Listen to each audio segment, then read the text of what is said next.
서울의 밤은 차가운 비를 쏟아내고 있었다. 아스팔트 위로 떨어지는 빗방울은 도시의 소음을 삼켰고 넌 사이는 흐릿한 수채화처럼 번져나갔다. 이 무자비한 도시의 혈관을 따라 낡은 스쿠터잇 한 대가 필사적으로 달리고 있었다. 헬멧 속 젊은 얼굴, 이혜원의 턱 끝으로 빗물이 흘러내렸다. 그녀는 추위와 피로에 떨면서도 핸들을 놓지 않았다. 오늘로 꼬박 일주일째. 그녀는 하루 4시간 이상 자본 적이 없었다. 새벽에는 신문 배달, 낮에는 카페 아르바이트, 그리고 밤에는 음식 배달.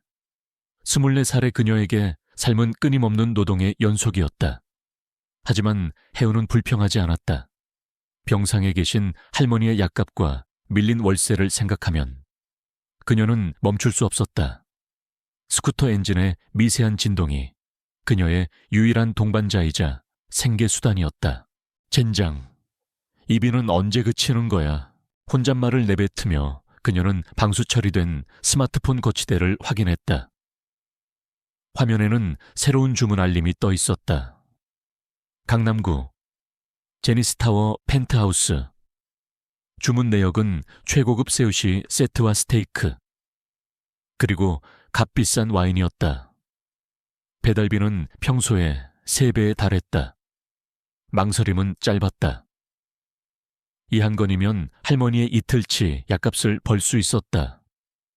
혜우는 주저잇 없이 수락 버튼을 눌렀고 스쿠터의 방향을 서울에서 가장 화려한 건물로 돌렸다. 제니스 타워는 하늘을 찌를 듯한 거대한 유리와 강철의 성이었다. 빗속에서도 그 위용은 조금도 사그라들지 않았다. 혜우는 입구에서부터 경비원의 제지를 받았다. 그녀의 낡은 스쿠터와 허름한 우비는 이 호화로운 건물과 어울리지 않는 이질적인 풍경이었다. 몇 번의 신원 확인 절차를 거친 후에야 그녀는 겨우 로비로 들어설 수 있었다. 대리석 바닥은 거울처럼 그녀의 지친 모습을 비췄다. 펜트하우스 전용 엘리베이터는 저쪽입니다. 직원의 무미건조한 안내에 따라 해오는 숨을 한 번 고르고 엘리베이터에 올랐다. 숫자가 순식간에 바뀌며 최고층으로 향하는 동안 그녀는 잠시 바깥 세상의 폭풍우를 잊었다. 문이 열리자 그녀의 눈앞에는 단 하나의 현관문만이 존재했다. 마치 하늘 위의 외딴 섬 같았다. 그녀는 배달 가방에서 조심스럽게 음식을 꺼내 들고 초인종을 눌렀다. 한참 뒤에야 문이 열렸다. 문틈으로 모습을 드러낸 남자는 술기운이 역력했다.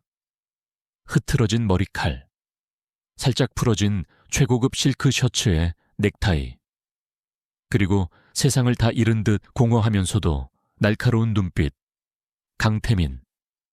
대한민국 굴지의 기업 주피터 그룹의 최연소 CEO. 그는 지금 막 수천억 원짜리 인수합병 계약이 경쟁사의 배신으로 무산되었다는 소식을 들은 참이었다. 믿었던 측근의 배신은 그의 가슴에 차가운 비수를 꽂았다. 얼마지 그의 목소리는 술기운에도 불구하고 얼음장처럼 차가웠다. 혜우는 잠시 그의 기세에 압도되었지만 이내 정신을 차리고 영수증을 내밀었다. 여기 있습니다. 총 38만 원입니다. 강태민은 지갑을 꺼내는 것조차 귀찮다는 듯 주머니에서 뭉칫돈을 꺼내 그녀에게 던지듯 건넸다. 몇 장의 지폐가 바닥으로 떨어졌다. 그에게 혜우는 그저 폭풍우를 뚫고 온 배달원. 그의 시야에 잠시 머물다 사라질 무의미한 존재일 뿐이었다. 혜우는 묵묵히 허리를 숙여 돈을 주었다. 모욕감보다 생계의 절박함이 더 컸다. 그녀는 거스름 돈을 계산해서 내밀었지만 태민은 받을 생각도 없다는 듯 와인병을 들고 몸을 돌렸다. 가져가. 차가운 한마디와 함께 문이 닫히려던 순간이었다. 콰르릉. 천지를 뒤흔드는 듯한 굉음과 함께 건물 전체가 아무르게 휩싸였다. 정전이었다. 비상등이 몇 초간 깜빡이다 이내 희미한 빛을 발했지만 엘리베이터는 이미 멈춘 후였다. 해운은 당황해서 뒤를 돌아봤지만 엘리베이터의 버튼은 아무런 반응이 없었다. 이런 작게 탄식하는 그녀의 목소리를 들었는지 막 문을 닫으려던 태민의 동작이 멈췄다. 그는 미간을 찌푸렸다. 가뜩이나 최악의 하루인데 이제는 낯선 배달원과 함께 자신의 공간에 갇히는 신세가 된 것이다. 그의 사적인 공간에 타인이 들어오는 것을 극도로 싫어하는 그에게는 고문과도 같은 상황이었다. 거기서 기다려 비상전력이 복구되거나 사람이 올 때까지 태민은 그렇게 말하고는 다시 거실 소파로가 위스키를 따랐다. 해운은 어쩔 수 없이 현관문 옆에 쭈그리고 앉았다. 흠뻑 젖은 옷 때문에 한기가 느껴졌다. 그녀는 무릎을 감싸 안고 최대한 몸을 웅크렸다. 스마트폰을 꺼내보니 배터리는 7%밖에 남아있지 않았다. 할머니에게 연락해야 하는데 이 건물에서는 신호조차 잡히지 않았다.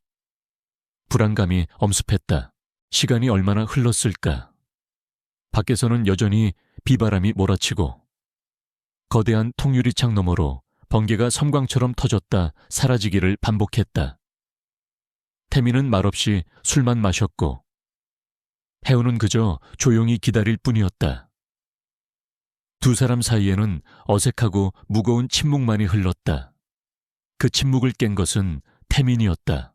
춥나. 그의 목소리에는 여전히 온기가 없었지만 처음보다는 날카로움이 덜했다. 해운은 고개를 들었다.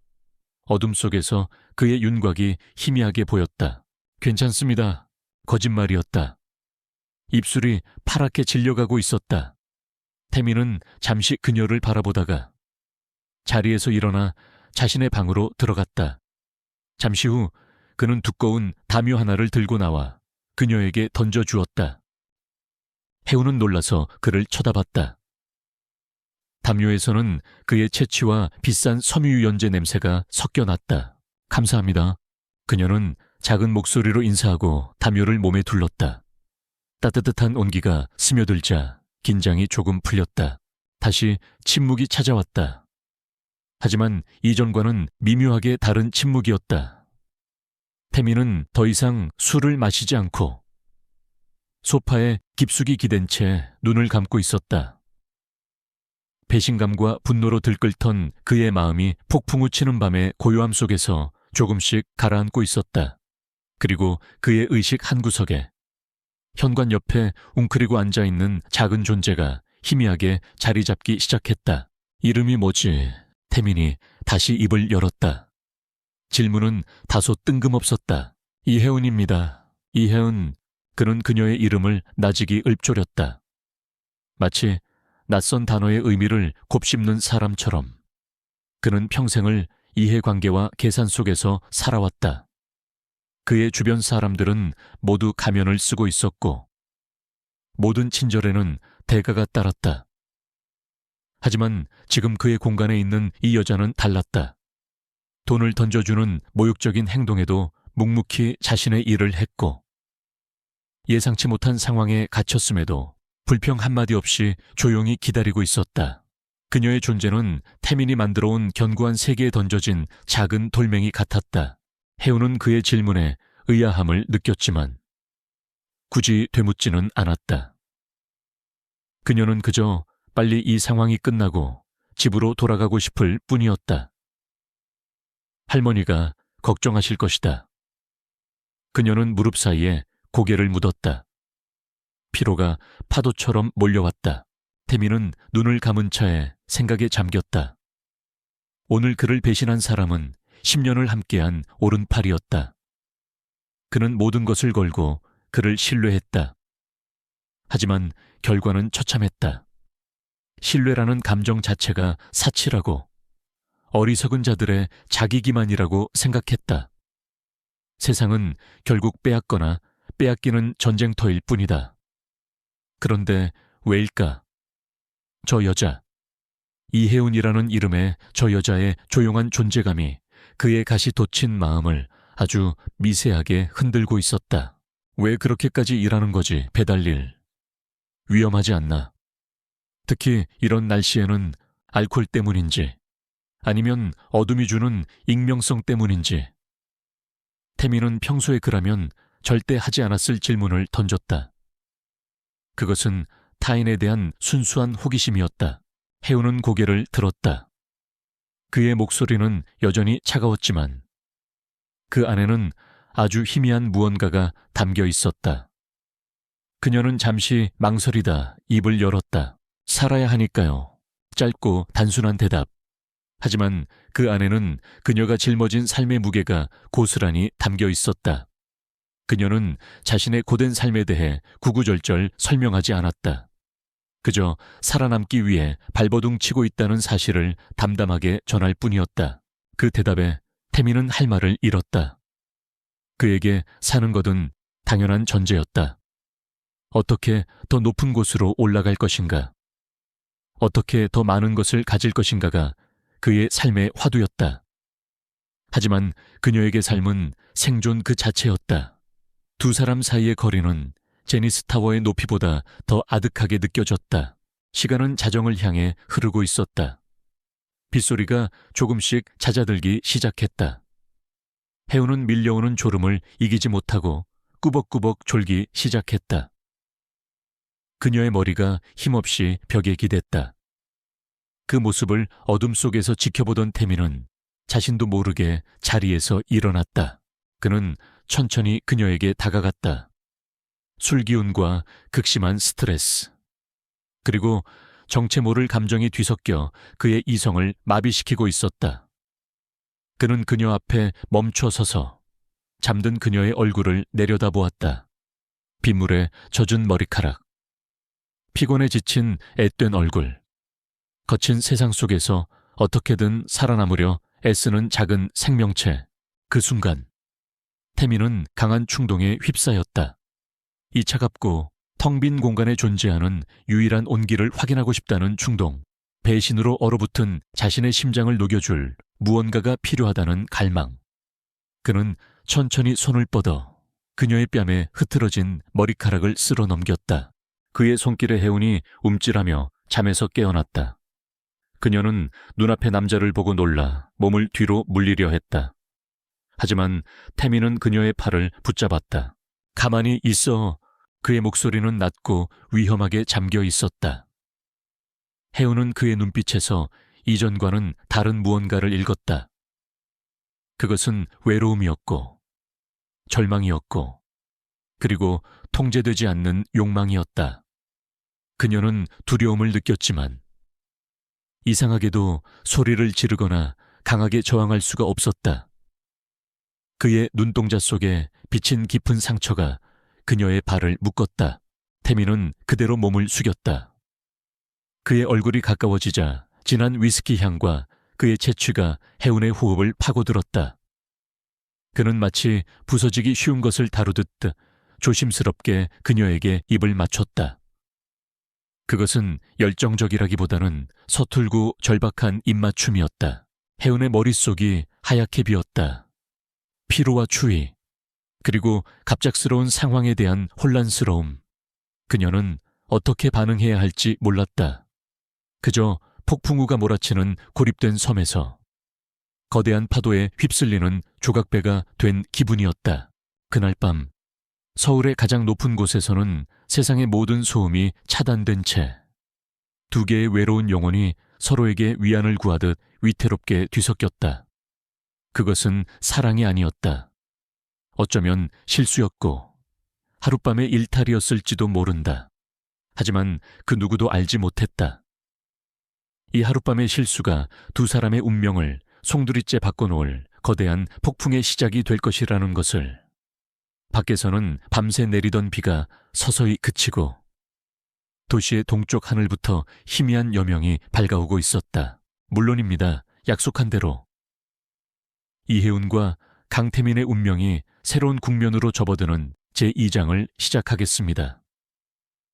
이혜운이 먼저 잠에서 깼다. 눈을 뜨자마자 시야에 들어온 것은 낯선 천장이었다. 어젯밤의 기억이 파편처럼 머릿속을 스쳤다. 거센 빗소리, 정전, 얼음처럼 차가웠지만 외로워 보였던 남자의 눈빛, 그리고 위스키 향이 섞인 그의 천. 그녀는 황급히 몸을 일으켰다. 옆에는 어젯밤의 남자가 곤히 잠들어 있었다. 잠든 그의 얼굴은 경계심이 사라져 평온해 보였지만 그 모습이 혜운의 마음에 더 큰 혼란을 가져왔다. 여기는 어디고? 나는 왜 여기에 있는가? 어젯밤 무슨 일이 있었던 거지? 후회와 자책감이 파도처럼 밀려왔다. 술에 취한 것도 아니었는데. 피로와 혼란 속에서 자신을 놓아버렸다. 그녀는 조심스럽게 침대에서 빠져나와 흩어진 옷을 주워 입었다. 아직도 축축한 옷의 감촉이 그녀의 비참한 현실을 일깨워주는 듯했다.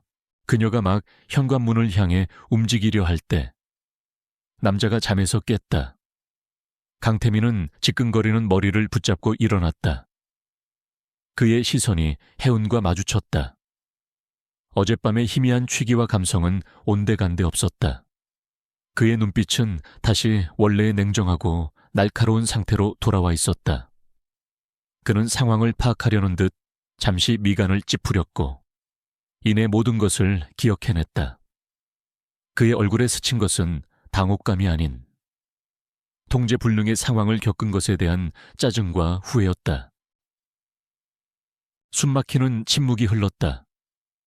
혜우는 무슨 말이라도 해야 할 것 같았지만 목구멍에 가시가 걸린 듯 아무 말도 나오지 않았다. 태민은 먼저 자리에서 일어나 욕실로 들어갔다. 잠시 후 물소리가 들렸고 그는 완벽하게 정돈된 모습으로 다시 나타났다. 흐트러진 셔츠는 이미 사라지고 그는 새로운 셔츠와 바지를 입고 있었다. 마치 어젯밤의 일은 그의 인생에 없는 오점이라는 듯 완벽하게 자신을 재정비한 모습이었다. 그는 혜운을 쳐다보지도 않고 방 한쪽에 있는 금고로 걸어갔다. 익숙하게 비밀번호를 누르고 문을 열더니 그는 두툼한 현금 봉투 하나를 꺼내 테이블 위에 던졌다. 차가운 금소금과 함께 봉투가 테이블 위를 미끄러졌다. 이걸로 어젯밤 일은 없던 걸로 하지. 그의 목소리에는 한치의 감정도 섞여 있지 않았다. 그것은 실수를 처리하는 가장 효율적인 방식이라는 듯한 냉혹한 비즈니스맨의 목소리였다. 혜운의 심장이 바닥으로 곤두박질치는 것 같았다. 그녀는 돈 봉투와 태민의 얼굴을 번갈아 쳐다봤다. 그의 눈에는 그녀에 대한 미안함이나 인간적인 고뇌 따위는 보이지 않았다. 오직 귀찮은 문제를 돈으로 해결하려는 경멸과 무관심만이 가득했다. 그녀의 가난을, 그녀의 존재 자체를 모욕하는 처사였다. 눈물이 핑 돌았지만 혜우는 입술을 깨물며 참았다. 여기서 우는 것은 그의 의도대로 굴복하는 꼴이었다. 그녀는 테이블 위의 돈 봉투를 향해 한 걸음도 움직이지 않았다. 대신 그녀는 태민의 눈을 똑바로 쳐다보았다. 그 시선에는 분노도 슬픔도 아닌 단단한 자존심이 담겨 있었다. 어젯밤 일은 그냥 실수였어요. 당신에게도. 그리고 나에게도. 그녀의 목소리는 미세하게 떨렸지만 내용은 단호했다. 그리고 내 실수는 돈으로 팔지 않아요. 그 말을 마친 혜우는 뒤돌아섰다. 더 이상 이 공간에 머무르고 싶지 않았다. 그녀는 엉망이 된 몰골로 하지만 꼿꼿하게 허리를 편 채 펜트하우스를 나섰다. 문이 닫히는 소리가 유난히 크게 울렸다. 혼자 남은 태민은 테이블 위에 놓인 돈 봉투를 잠시 내려다봤다. 그는 수많은 사람을 만나왔고 그들 대부분은 돈 앞에서 쉽게 무너졌다. 하지만 방금 나간 저 여자는 달랐다. 그의 방식을 정면으로 거부했다. 그의 마음에 아주 작은 파문이 일었지만 그는 이내 고개를 저었다. 별난 여자일 뿐이다. 어차피 다시 볼 일 없는 사람. 그는 봉투를 다시 금고에 넣고 어젯밤의 일을 머릿속에서 완전히 지워버리기로 했다. 그날 이후 몇 주가 흘렀다. 혜우는 그날의 일을 잊기 위해 이전보다 더 필사적으로 일에 매달렸다. 새벽부터 밤늦게까지 스쿠터를 몰며 서울 시내를 누볐다. 몸이 고될수록 잡념이 사라질 거라 믿었다. 하지만 기억은 끈질기게 그녀를 따라다녔다. 특히 몸이 이상 신호를 보내기 시작하면서부터였다. 속이 메스꺼워 아침을 거르는 날이 잦아졌고 평소에는 거뜬히 하던 배달 일에도 쉽게 피로를 느꼈다. 처음에는 그저 과로 때문이라고 생각했다. 하지만 어느 날 카페에서 일하던 중 갑자기 현기증을 느끼며 쓰러질 뻔한 일이 있은 후에야 그녀는 불길한 예감에 휩싸였다. 시올마, 그녀는 애써 고개를 저었다. 아닐 거야. 단 한 번의 실수였는데. 그럴 리가 없어. 하지만 불안감은 점점 커져만 갔다. 생리가 예정일보다 2주나 늦어지고 있었다. 혜우는 떨리는 손으로 일을 마치고 집으로 돌아오는 길에 약국에 들렀다. 임신 테스트기를 사는 짧은 순간이 영겁처럼 느껴졌다. 약사의 무심한 시선이 마치 자신을 비난하는 것처럼 느껴져 얼굴이 화끈거렸다.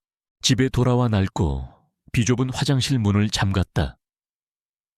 그녀의 심장은 금방이라도 터져 나올 것처럼 미친 듯이 뛰었다. 차가운 타일의 한기가 발끝부터 온몸으로 퍼져나갔다. 설명서에 적힌 대로 테스트기를 사용하고 결과를 기다리는 몇 분이 지옥 같았다. 그녀는 차마 결과를 바로 확인하지 못하고 눈을 질끈 감았다. 제발 아니어야 해.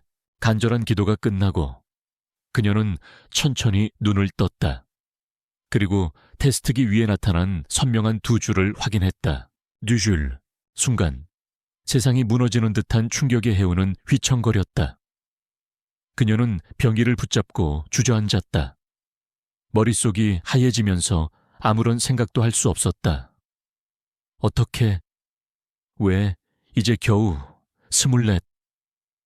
할머니 병원비와 월세를 감당하기에도 벅찬 인생인데 아이라니 눈앞이 캄캄했다. 아이의 아버지는 자신을 돈으로 사려 했던 남자, 이름조차 제대로 모르는 다른 세상에 사는 남자.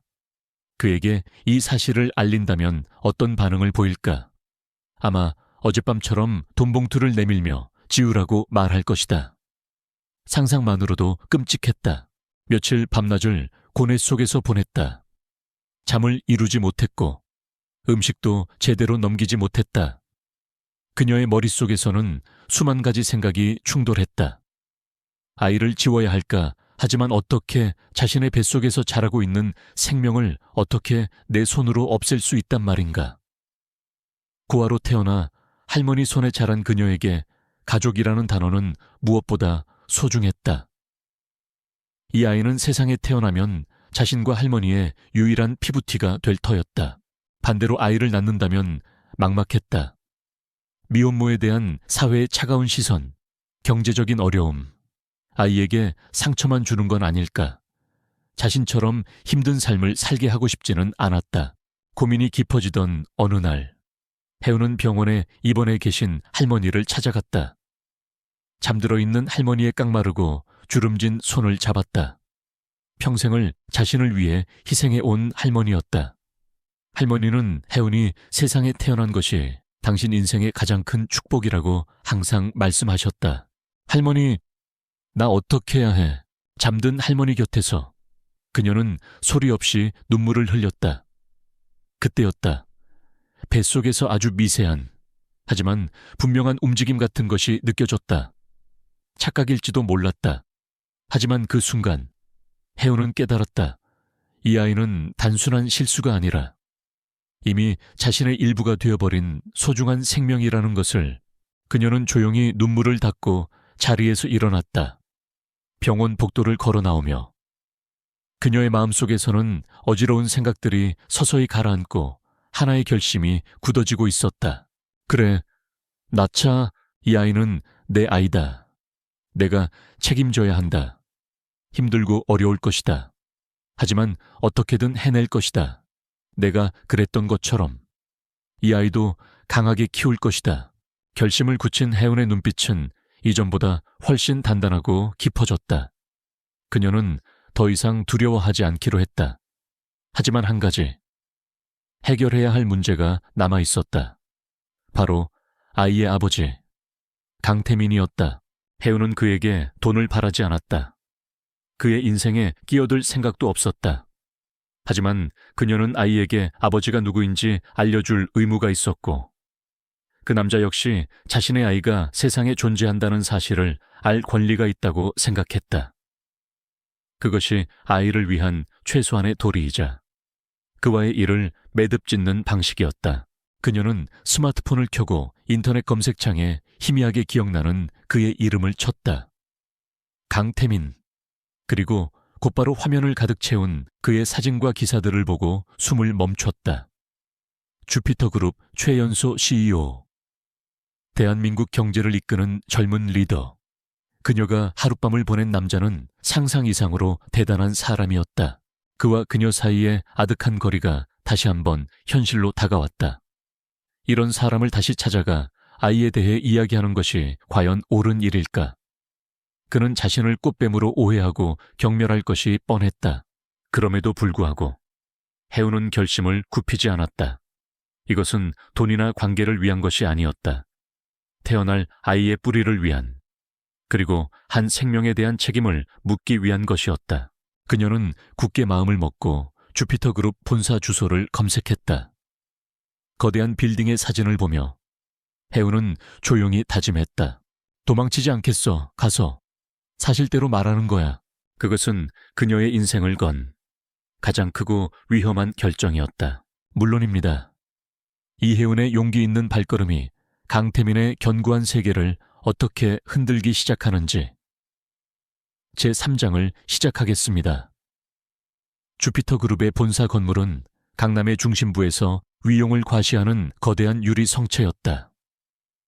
이혜은은 그 앞에서 한참 동안이나 고개를 들어 건물을 올려다보았다.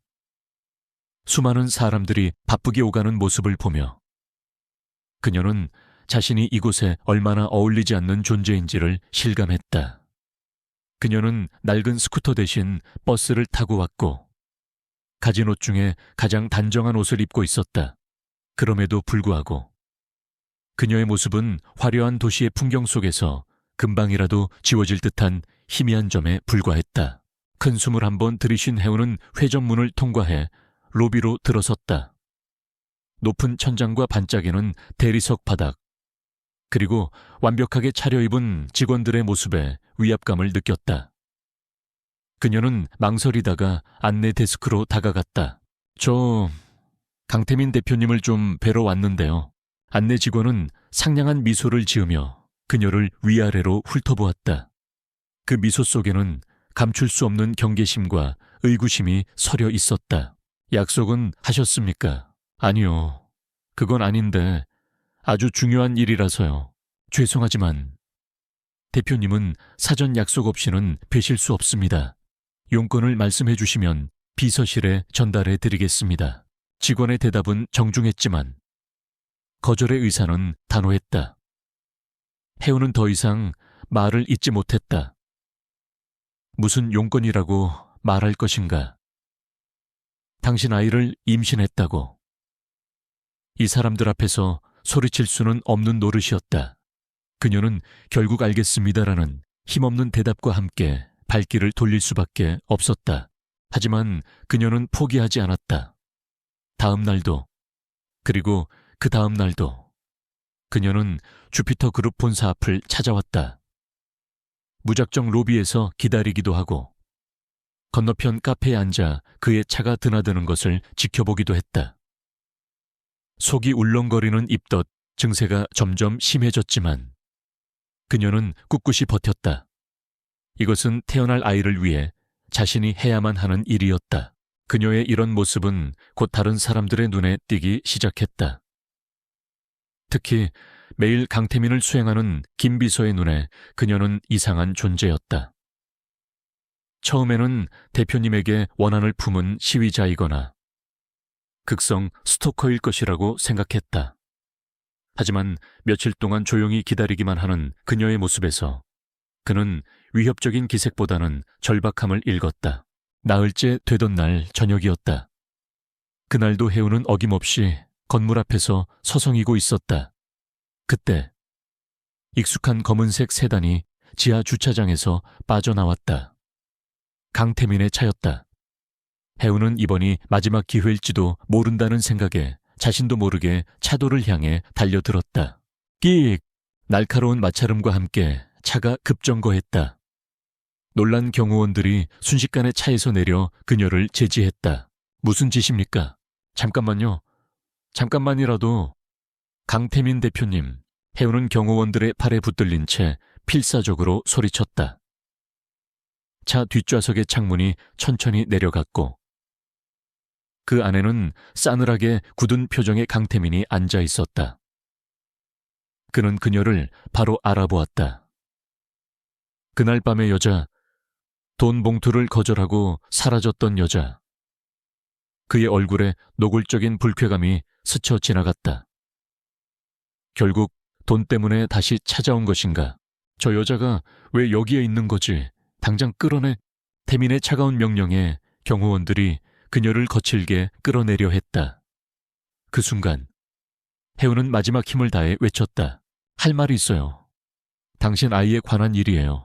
아이라는 단어가 공기 중에 울려 퍼지는 순간 태민의 표정이 미세하게 흔들렸다. 그의 머릿속은 복잡하게 얽히기 시작했다. 아이라니 터무니없는 소리였지만 그 단어가 가진 무게는 무시할 수 없었다. 그는 잠시 생각에 잠기더니 이내 경호원들에게 손짓했다. 놔줘. 그리고 그는 김 비서를 향해 고갯짓했다. 내 사무실로 데리고 와. 강태민의 사무실은 그의 펜트하우스만큼이나 넓고 차가웠다.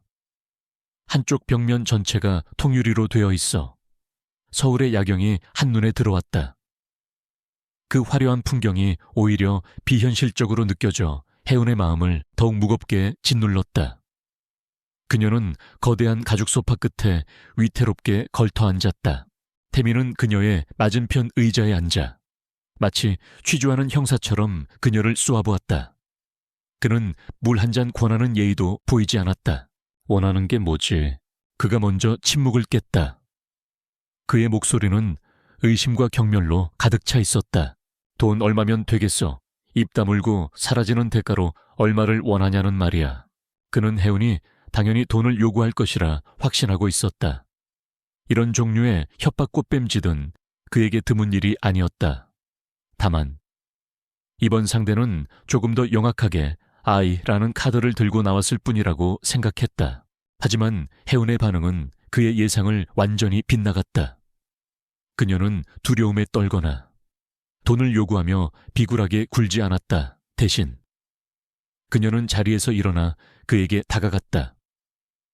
그리고 그의 책상 위에 작은 사진 한 장을 올려놓았다. 흑백의 초음파 사진이었다. 돈을 원하러 온 게 아니에요. 해운은 떨리지 않는 목소리로 하지만 단호하게 말했다. 그녀는 다시 자리에 앉아 그의 눈을 똑바로 마주했다. 임신했어요. 10주 됐어요. 그리고 이 아이, 당신 아이예요. 태민은 코웃음을 쳤다. 그는 초음파 사진을 거들떠보지도 않았다. 내 아이라니, 증거는 이런 사진 한 장으로 나를 협박할 수 있을 거라고 생각했나? 협박이 아니에요. 사실을 말하는 것뿐이에요. 사실 그날 밤 이후로 수많은 남자들을 만났을지 누가 알지.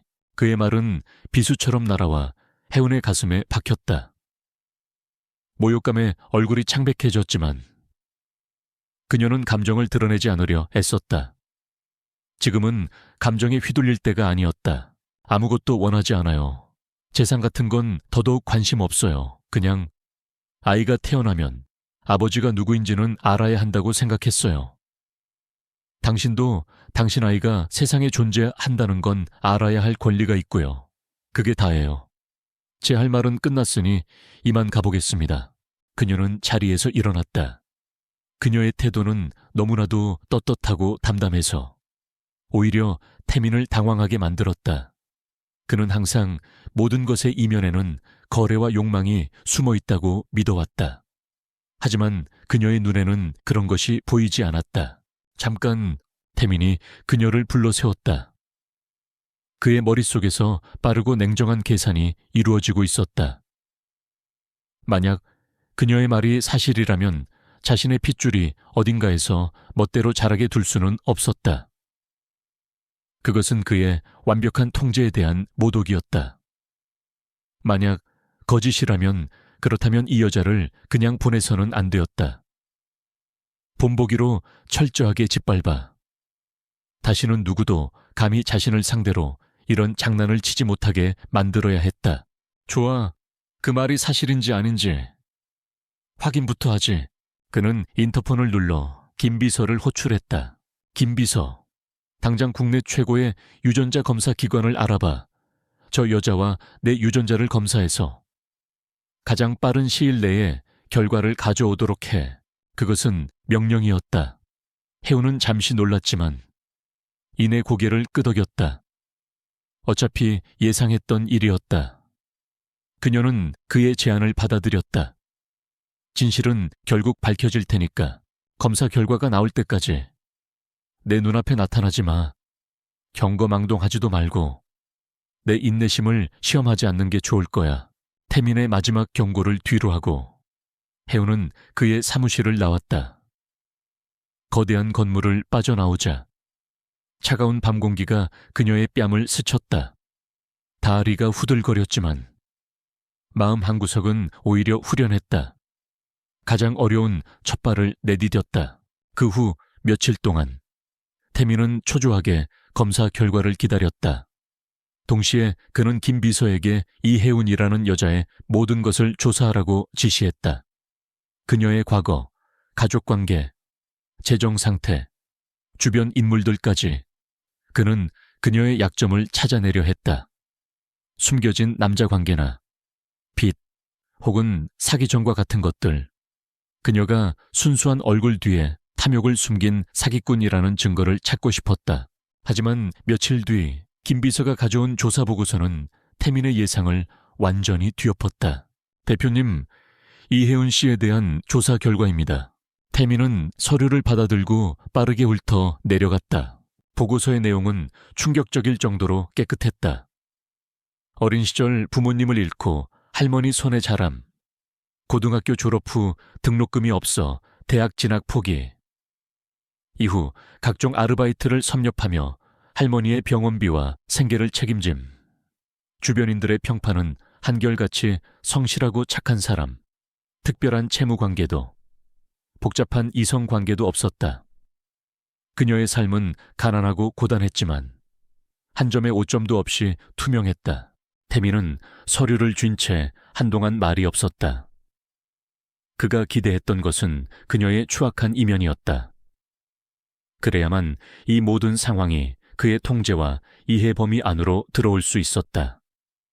하지만 보고서 속의 이혜운은 그가 살아오면서 단 한 번도 만나본 적 없는 종류의 인간이었다. 그때 그의 책상 위 전화가 울렸다.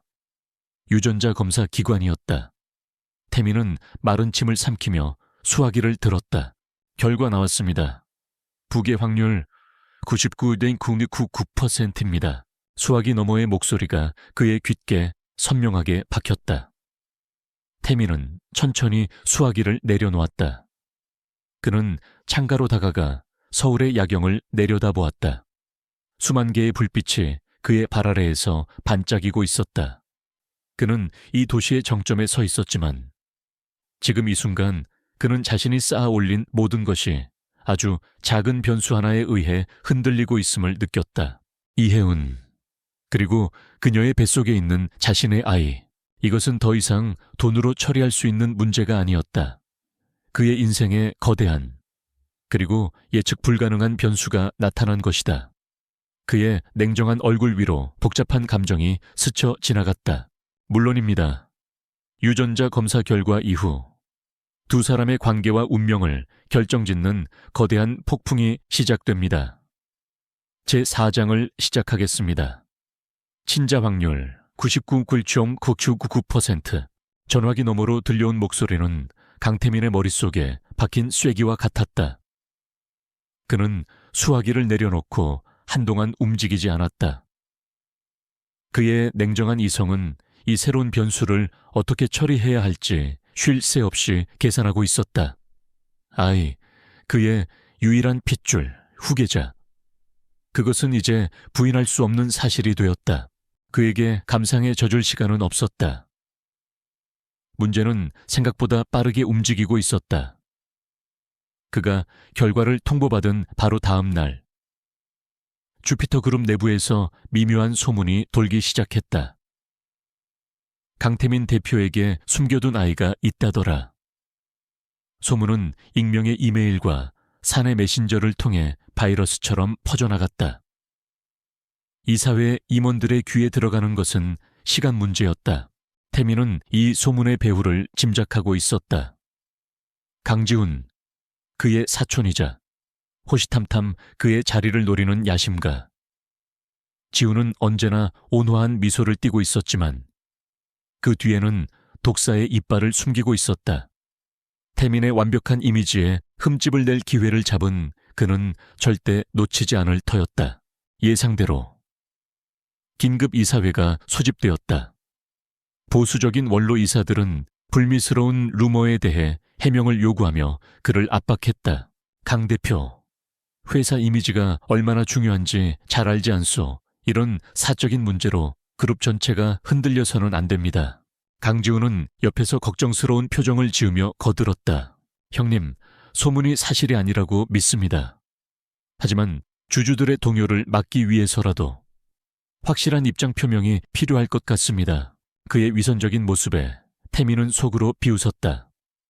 그는 이 모든 것이 지훈이 짜놓은 판이라는 것을 알았다. 아이의 존재가 약점이 되어 그의 발목을 잡기 시작한 것이다. 이대로라면 경영권 방어에도 차질이 생길 수 있었다.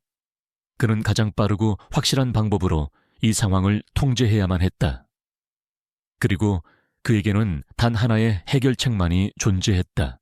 태민은 이혜운을 다시 불렀다. 장소는 그의 사무실이나 집이 아닌 호텔의 프라이빗 룸이었다. 이곳은 철저히 비즈니스를 위한 공간이었다. 혜운이 방에 들어섰을 때 태민은 이미 와서 그녀를 기다리고 있었다.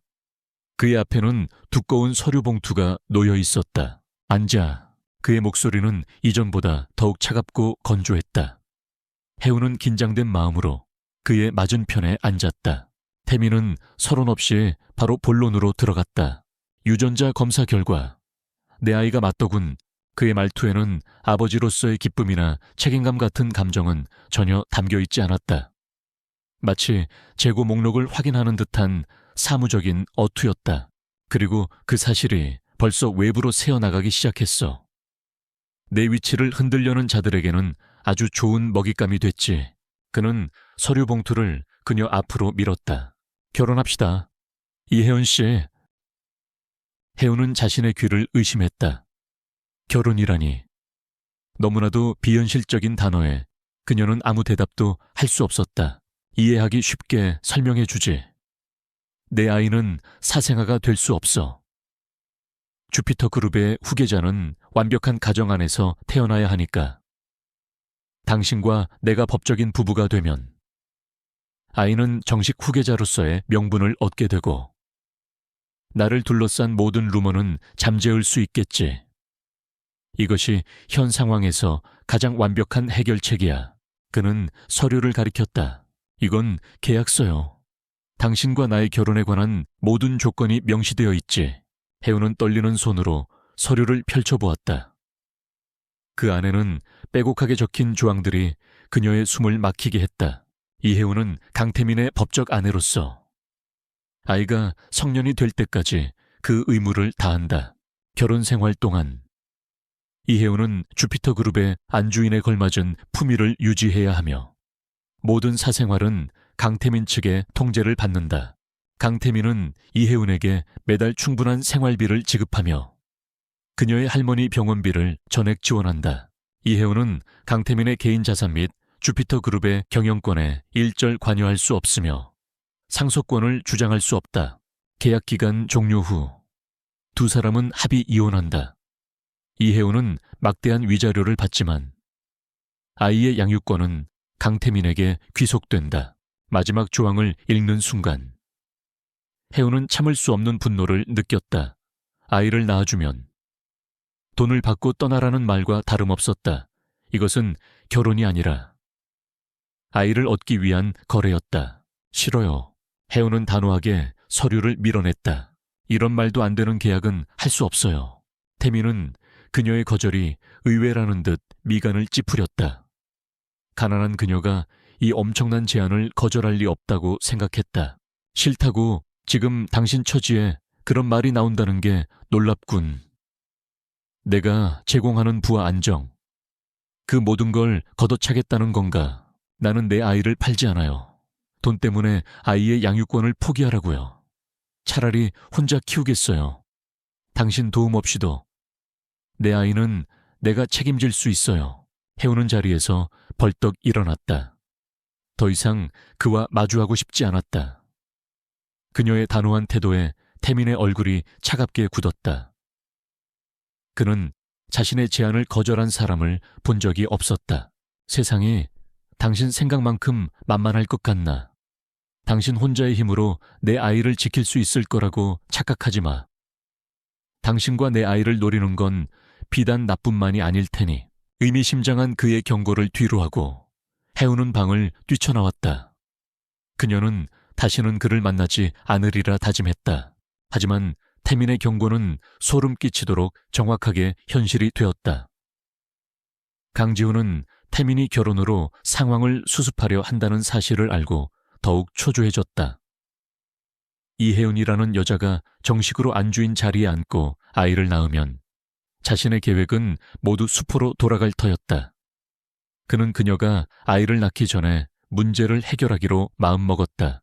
그날 밤 혜우는 늦은 시간까지 배달을 하고 있었다. 마지막 배달을 마치고 집으로 돌아가던 한적한 골목길. 갑자기 뒤에서 검은색 세단 한 대가 헤드라이트를 끄고 빠른 속도로 그녀의 스쿠터를 향해 돌진했다. 혜운이 무언가 잘못됐다는 것을 깨달았을 때는 이미 늦었다. 차는 그녀를 들이받을 것처럼 달려들었고 그녀는 본능적으로 핸들을 꺾었다. 스쿠터가 균형을 잃고 옆으로 넘어지면서 그녀의 몸이 아스팔트 바닥으로 내동댕이 쳐졌다. 다행히 속도가 빠르지 않아 크게 다치지는 않았지만 팔과 다리에 심한 찰과상을 입었다. 검은 세단은 잠시 멈칫하는가 싶더니 이내 아무 일도 없었다는 듯 어둠 속으로 사라졌다. 명백한 고의였다. 혜우는 넘어진 스쿠터 옆에서 한동안 일어나지 못했다. 육체적인 고통보다 더 큰 공포가 그녀를 덮쳤다. 그녀는 자신도 모르게 배를 감싸 안았다. 아가, 괜찮니? 만약 조금만 늦게 피했더라면, 만약 차가 그대로 자신을 덮쳤더라면, 상상만으로도 등골이 오싹했다. 강태민의 경고가 뇌리를 스쳤다. 당신과 내 아이를 노리는 건 비단 나뿐만이 아닐 테니 이것은 단순한 사고가 아니었다. 경고였다. 자신과 뱃속의 아이를 향한 명백한 위협이었다. 혼자서 아이를 지킬 수 있다는 그녀의 믿음이 산산조각 나는 순간이었다. 그녀의 독립심은 더 이상 자존심이 아니라 아이의 생명을 위협하는 무모함이 되어버렸다. 집으로 돌아온 혜우는 밤새 공포에 떨었다. 창밖의 작은 소리에도 심장이 철렁 내려앉았다. 이대로는 안 되었다. 자신은 다쳐도 상관없지만 아이만큼은 절대적으로 지켜야 했다. 그녀에게 남은 선택지는 하나뿐이었다. 다음 날 아침 혜우는 창백한 얼굴로 강태민에게 전화를 걸었다. 그녀의 목소리는 미세하게 떨리고 있었다. 당신 제안 받아들일게요. 수화기 너머에서 잠시 침묵이 흘렀다. 하지만 조건이 있어요. 혜우는 결심한 듯 말을 이었다. 다른 건 모두 당신 뜻대로 하겠지만 아이의 양육권은 절대 포기 못해요. 계약서 그 조항 수정해 주세요. 그렇지 않으면 이 결혼 없던 일로 하겠어요. 이것은 그녀가 내세울 수 있는 유일한 그리고 마지막 카드였다. 잠시 고민하던 태민의 목소리가 들려왔다. 좋아. 그 조항은 일단 수정하지. 자세한 건 변호사를 통해 다시 조율하도록. 거래는 성립되었다. 전화를 끄는 해운은 힘없이 주저앉았다. 스스로 거대한 황금 새장 속으로 걸어 들어가는 기분이었다. 하지만 그녀는 후회하지 않았다. 아이를 지키기 위해서라면. 악마와도 거래할 수 있었다. 그날 오후 검은색 차 한 대가 그녀의 낡은 집 앞에 멈춰 섰다. 해우는 작은 가방 하나만을 든 채 자신이 살아온 모든 것이 담긴 공간을 마지막으로 돌아보았다. 그리고 망설임 없이 차에 올라탔다. 차가 부드럽게 출발하며 그녀의 과거를 뒤로 한 채 예측할 수 없는 미래를 향해 나아갔다. 차창에 비친 그녀의 얼굴에는 슬픔과 두려움, 그리고 아이를 지키려는 어머니의 강인한 결의가 함께 서려 있었다. 물론입니다. 황금 새장 속에 발을 들인 이혜운의 새로운 삶, 그리고 그 속에서 시작되는 보이지 않는 전쟁을 다룬 제5장을 시작하겠습니다. 강태민이 보낸 차가 도착한 곳은 그의 펜트하우스가 아니었다. 서울 근교, 높은 담장과 울창한 소나무 숲으로 둘러싸인 거대한 저택, 바로 강태민의 본가였다.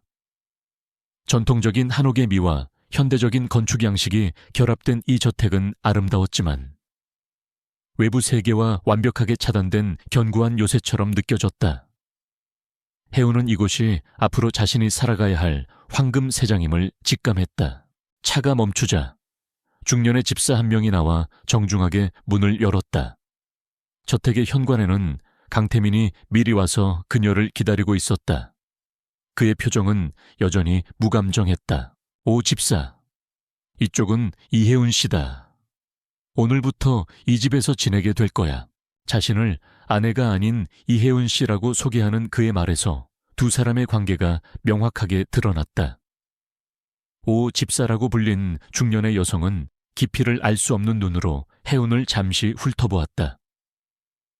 그녀는 이 집에서 수십 년간 일하며 강씨 집안의 모든 영역을 지켜본 사람이었다. 그녀의 눈에는 혜운이 그저 회장님의 또 다른 변덕이나 복잡한 문제 정도로 비치는 듯했다. 이혜운 사모님, 반갑습니다. 오선영입니다. 집안일은 제게 맡기시면 됩니다. 사모님이라는 호칭은 깍듯했지만 그 안에는 어떠한 온기도 담겨있지 않았다. 태민은 혜운을 데리고 저택 내부를 간략하게 안내했다. 그녀에게 주어진 방은 2층에 위치한 웬만한 원룸보다 훨씬 넓고 호화로운 공간이었다. 하지만 그곳은 태민의 침실과는 복도를 사이에 두고 떨어진 별개의 방이었다. 그들의 결혼이 철저한 비즈니스 관계임을 보여주는 물리적인 거리였다. 이 집의 규칙은 간단해. 내 허락 없이는 외출할 수 없어. 당신의 안전을 위해서야. 식사 시간은 정해져 있고 곧 가정교사가 와서 예절 교육을 시작할 거다. 뱃속의 아이를 위해 필요한 모든 것은 지원하겠지만 그 외에 불필요한 행동은 삼가도록. 그는 마치 부하 직원에게 업무 지시를 내리듯 말했다. 혜원은 아무 대답 없이 고개만 끄덕였다. 그녀는 이미 마음의 준비를 한 상태였다. 그녀가 저택에 들어온 지 이틀째 되던 날 저녁, 공식적인 가족 만찬이 열렸다. 강태민의 친척들이 새 식구의 얼굴을 보기 위해 모여들었다. 혜우는 오 집사가 골라준 단정한 원피스를 입고 식당으로 향했다. 긴 테이블에 둘러 앉은 사람들의 시선이 일제히 그녀에게로 쏠렸다. 그 시선들은 대부분 노골적인 호기심과 경멸, 그리고 질투심으로 가득 차 있었다. 그래, 네가 그 애구나. 듣던 것보다 평범하네. 태민의 고모가 날카로운 목소리로 첫마디를 던졌다. 어느 댁 교수인지 우리 태민이가 입을 꾹 다물고 있어서 궁금했는데. 그럴 만한 이유가 있었나 보구나. 모욕적인 말에 혜운의 얼굴이 굳었지만 그녀는 입술을 깨물며 아무 말도 하지 않았다. 그때 맞은편에 앉아있던 한 남자가 부드러운 미소와 함께 그녀에게 와인잔을 내밀었다. 처음 뵙겠습니다.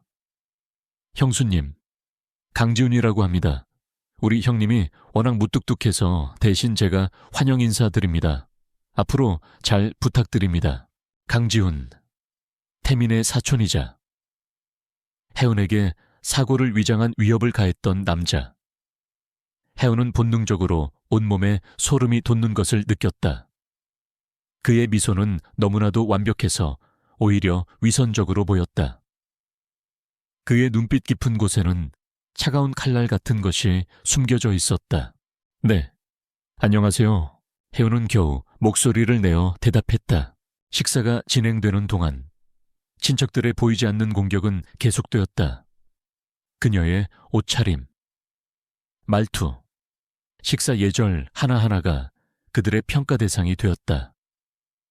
혜은은 마치 동물원의 원숭이가 된 듯한 기분이었다.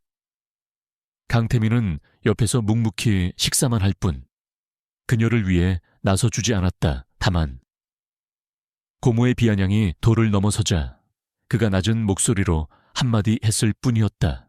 제 아내입니다. 예의를 지켜주시죠. 고모님, 그의 목소리는 차가웠다. 그것은 애정이 담긴 보호가 아니라 자신의 소유물에 흠집을 내는 것을 용납하지 않겠다는 경고에 가까웠다.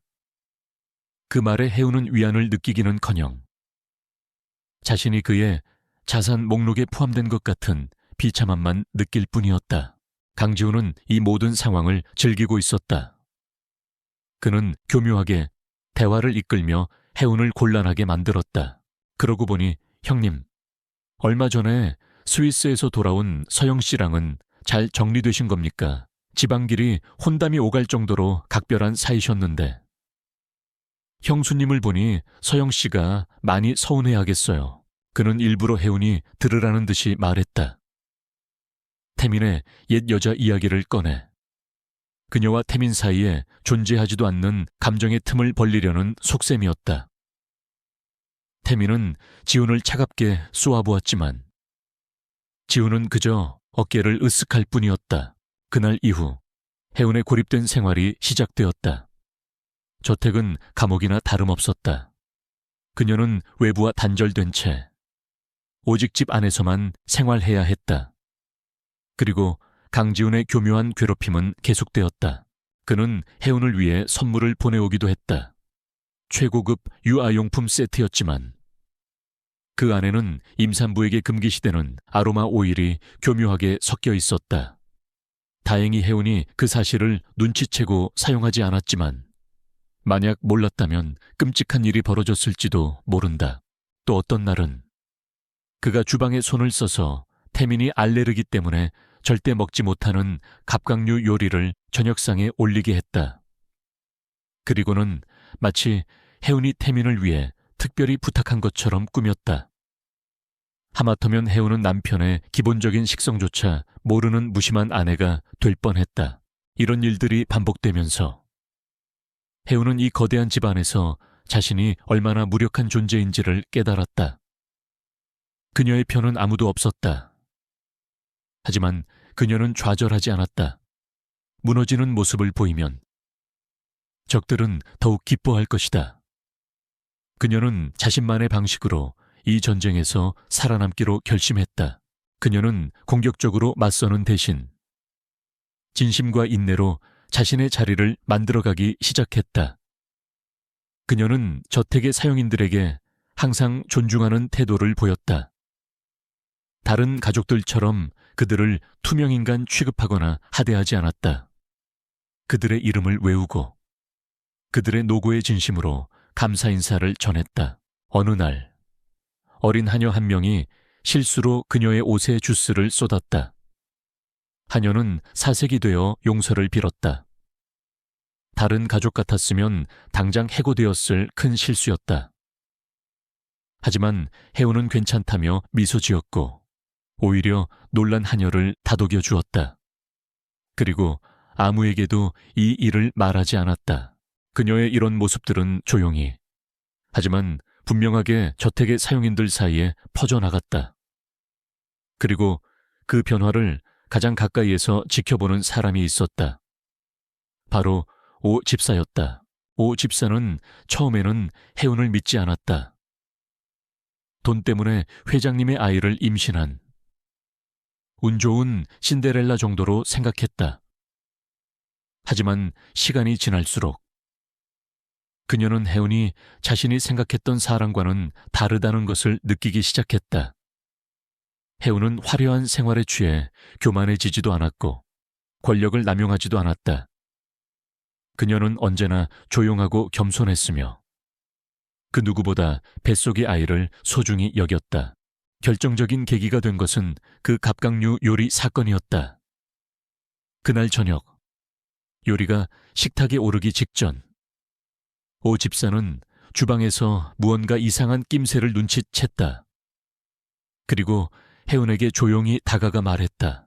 사모님, 대표님께서는 해산물을 전혀 드시지 못하십니다. 특히 갑각류는 알레르기가 심하십니다. 혜운은 놀라서 눈이 동그래졌다. 전혀 몰랐어요. 알려주셔서 감사해요.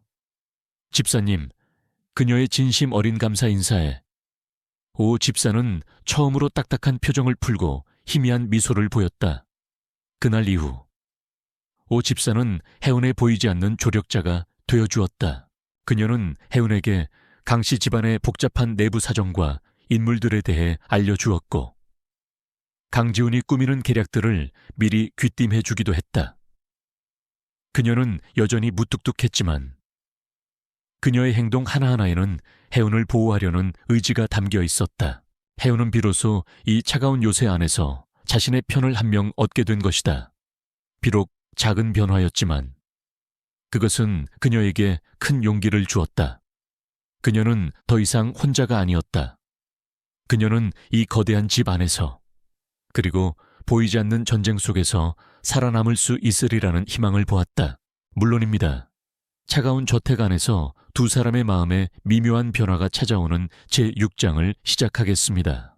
같은 지붕 아래에서 생활하게 되면서 강태민은 자신이 세운 계획의 일부인 이혜운이라는 여자를 어쩔 수 없이 관찰하게 되었다. 그는 본래 타인에게 관심이 없는 사람이었다. 하지만 이혜운은 그의 시선을 자꾸만 잡아끄는 이해할 수 없는 존재였다. 그가 예상했던 그녀의 모습은 이러했다. 갑작스러운 신분 상승에 취해 사치에 눈을 뜨거나 어떻게든 그의 마음을 사로잡아 계약 이상의 것을 얻어내려 하거나 혹은 이 갑갑한 생활에 불평을 늘어놓으며 그를 귀찮게 하거나 하지만 그녀는 그의 모든 예상을 빗나갔다. 그녀는 명품이나 보석을 요구하지 않았다. 그녀에게 주어진 방은 최고급 가구들로 채워져 있었지만 그녀는 대부분의 시간을 작은 책상에 앉아 책을 읽으며 보냈다. 태민이 무심코 그녀의 방을 지나가다 엿본 책들은 패션 잡지가 아닌 임신과 육아에 관한 전문 서적들이었다. 그녀는 엄마가 되는 것을 진지하게 준비하고 있었다. 그녀는 사용인들을 하대하지 않았다. 오히려 그들의 이름을 하나하나 외우고 진심으로 그들의 노고에 감사했다. 태민은 서재에서 창밖을 내다보다가 정원에서 정원사와 마주치자 허리를 숙여 인사하는 그녀의 모습을 본 적이 있었다. 강씨, 집안의 그 누구도 하지 않는 행동이었다. 그리고 그녀는 병원에 있는 할머니와 매일 영상통화를 했다. 태민은 몇 번인가 그녀의 통화 내용을 우연히 듣게 되었다. 그녀는 할머니에게 자신의 좋은 모습만 보여주려 애썼다. 할머니, 나 잘 지내. 여기 사람들 다들 너무 잘해주셔. 밥도 잘 먹고 아기도 잘 크고 있대. 그녀의 목소리에는 할머니를 향한 깊은 사랑과 걱정이 묻어 있었다. 이 모든 관찰의 조각들이 모여 강태민의 머릿속에 있던 이혜운에 대한 정의를 흔들기 시작했다. 그녀는 돈을 노리는 꽃뱀이 아니었다. 그녀는 강하고 자비롭고 놀라울 정도의 인내심을 가진 여자였다. 그녀의 조용한 존엄성은 그가 평생을 경멸해왔던 인간의 선량함이라는 가치를 떠올리게 했다. 그는 이 낯선 감정이 혼란스러웠다. 변화는 태민 자신도 의식하지 못하는 사이 작은 행동들로 나타나기 시작했다. 혜우는 심한 입덧으로 고생했다. 저택의 주방장이 내놓는 기름지고 화려한 음식들은 그녀에게 고역이었다. 그녀는 며칠 동안 거의 아무것도 먹지 못하고 창백한 얼굴로 지냈다. 그 모습을 지켜보던 태민의 미간에 자신도 모르게 주름이 잡혔다. 내 아이를 품고 있는 여자가 저렇게 쇠약해지는 것을 그는 용납할 수 없었다. 그것은 그의 완벽한 통제에 대한 도전이었다. 어느 날 밤, 모두가 잠든 시간, 혜우는 허기를 참지 못하고 조용히 주방으로 내려왔다. 그녀는 찬장에서 식빵 한 조각을 꺼내 억지로 삼키려 하고 있었다. 그때 물을 마시러 나왔던 태민과 마주쳤다. 어색한 침묵 속에서 태민은 그녀의 파리한 안색과 애처롭게 식빵을 씹고 있는 모습을 보았다. 그 순간 그는 자신도 이해할 수 없는 충동에 사로잡혔다. 그는 다음 날 아침 주방장을 불렀다. 오늘부터 이혜은 씨의 식단은 따로 준비하도록 임산부에게 좋고 자극적이지 않은 음식으로. 그리고 그는 덧붙였다. 그리고 새콤한 과일 같은 것도 항상 준비해도. 주방장은 놀란 표정을 지었지만 곧바로 알겠습니다. 대표님이라며 허리를 숙였다. 그날 이후 혜운의 식탁에는 정갈하고 담백한 음식들이 올라오기 시작했다. 혜운은 이것이 태민의 짓이라는 것을 눈치챘지만 굳이 묻지는 않았다. 그저 묵묵히 그가 차려준 배려를 받아들였다. 그의 무의식적인 배려는 여기서 그치지 않았다. 그들은 계약에 따라 공식적인 행사에 부부로서 함께 참석해야 했다. 처음으로 함께 참석한 자선 파티에서 혜우는 상류층 사람들의 노골적인 시선과 수군거림에 둘러싸였다. 저 여자가 강태민 대표의 부인이라니 집안도 근본도 없다던데 어떻게 저런 여자가. 혜우는 애써 태연한 척했지만 쏟아지는 경멸의 시선에 손끝이 차가워졌다. 그때 한 중년 여성이 다가와 그녀에게 대놓고 모욕적인 질문을 던졌다. 어머, 강 사모님 듣자 하니 배달 일을 하셨다면서요. 정말 대단한 신분 상승이네요. 비결이라도 있나요? 그 말이 끝나기가 무섭게 옆에 있던 태민이 차갑게 입을 열었다. 제 아내에게 무례한 질문이시군요. 박 여사님. 그의 목소리는 조용했지만 그 안에 담긴 냉기는 주변 공기를 얼어붙게 만들었다.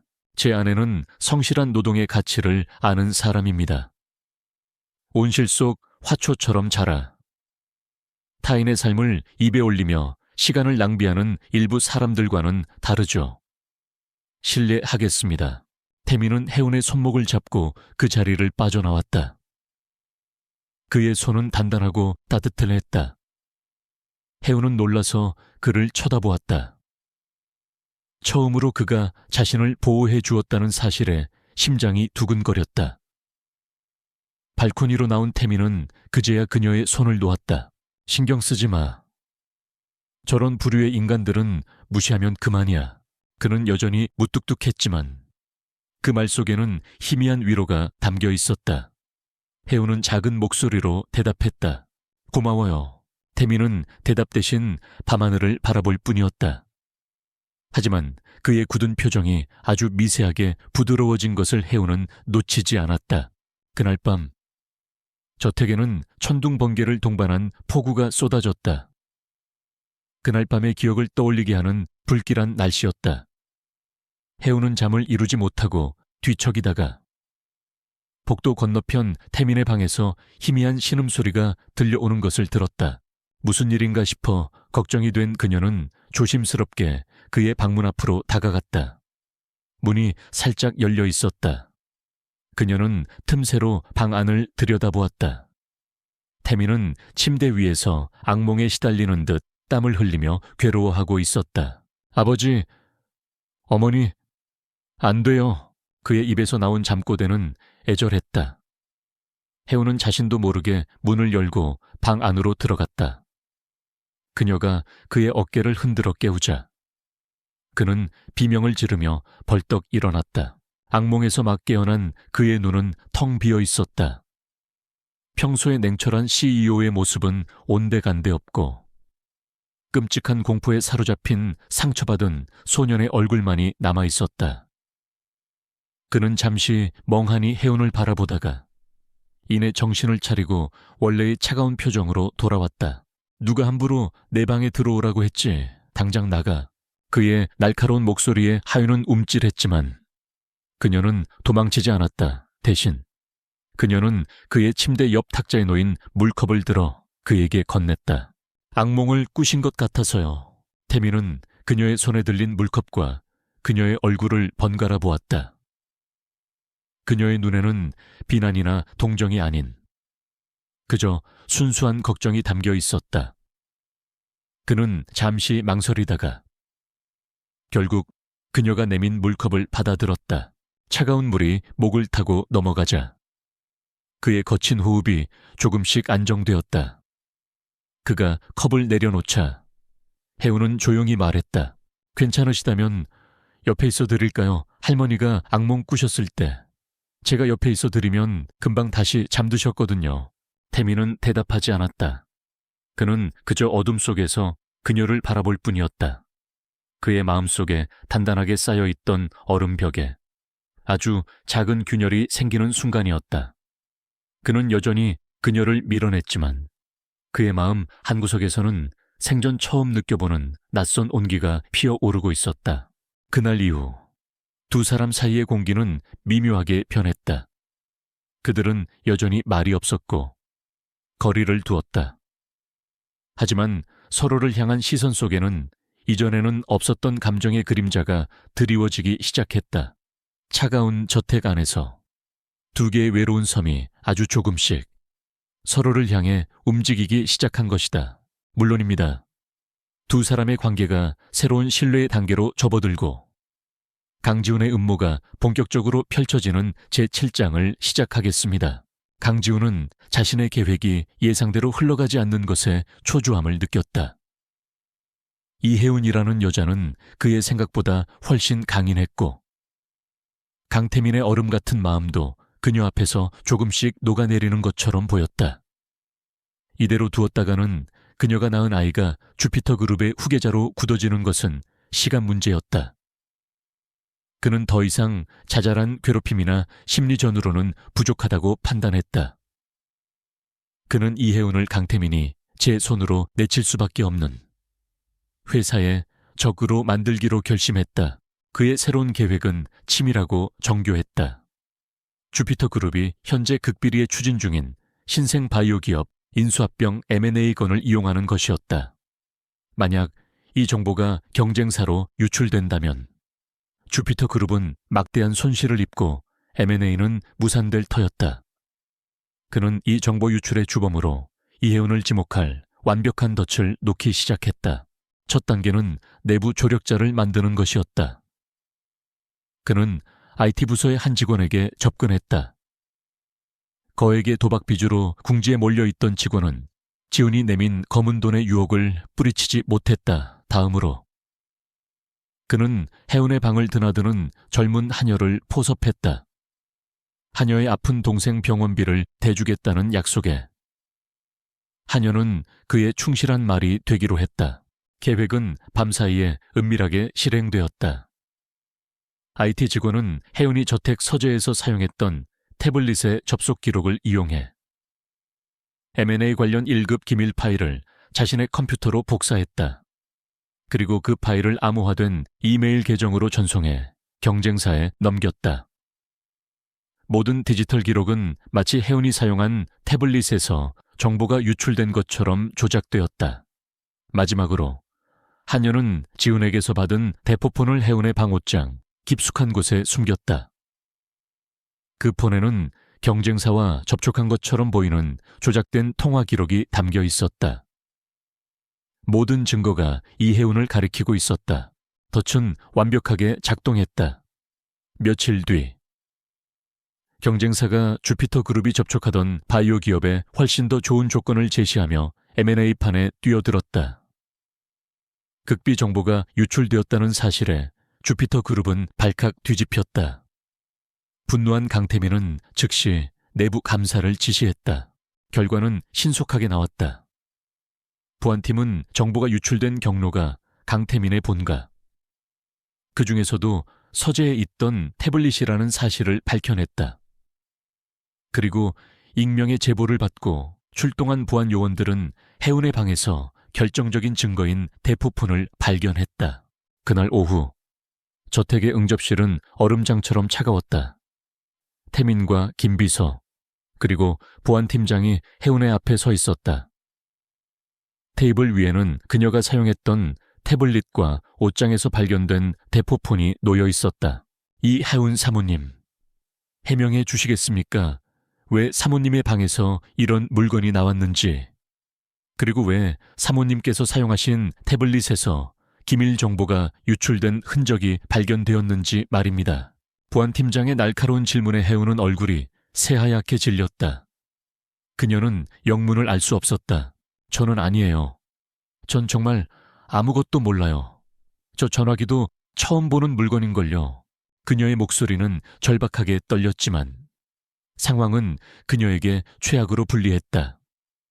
모든 증거가 그녀를 범인으로 지목하고 있었다. 김 비서조차 당혹스러운 표정으로 그녀를 바라볼 뿐이었다. 이 소식은 즉시 이사회에 보고되었다. 긴급 소집된 이사회에서 강지훈은 슬픔과 분노가 뒤섞인 얼굴로 열변을 토했다. 어떻게 형수님이 이런 짓을...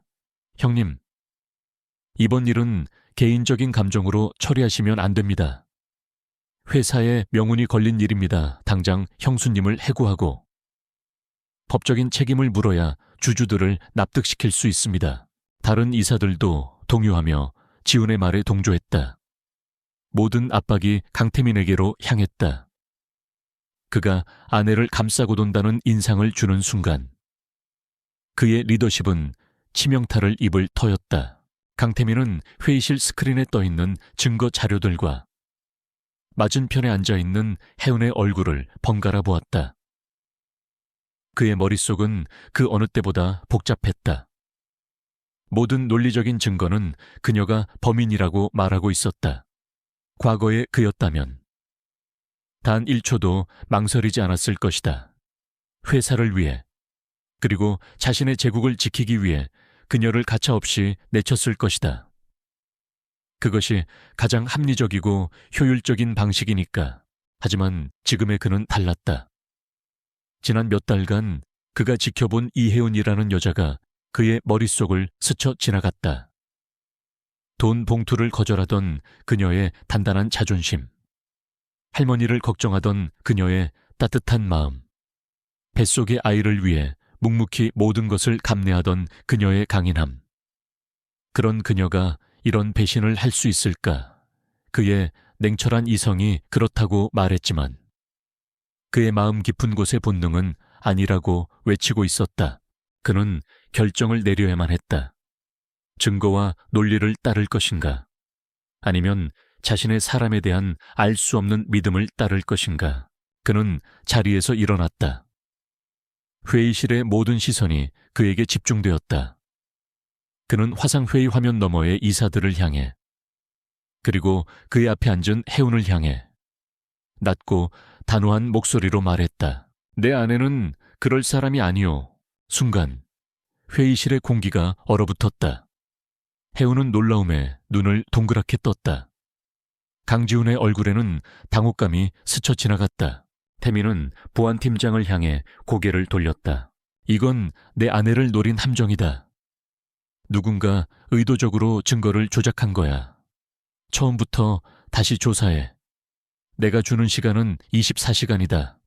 이 안에 진범을 찾아내지 못하면 자네가 책임져야 할 거야. 그의 선언은 모두의 예상을 뒤엎는 것이었다.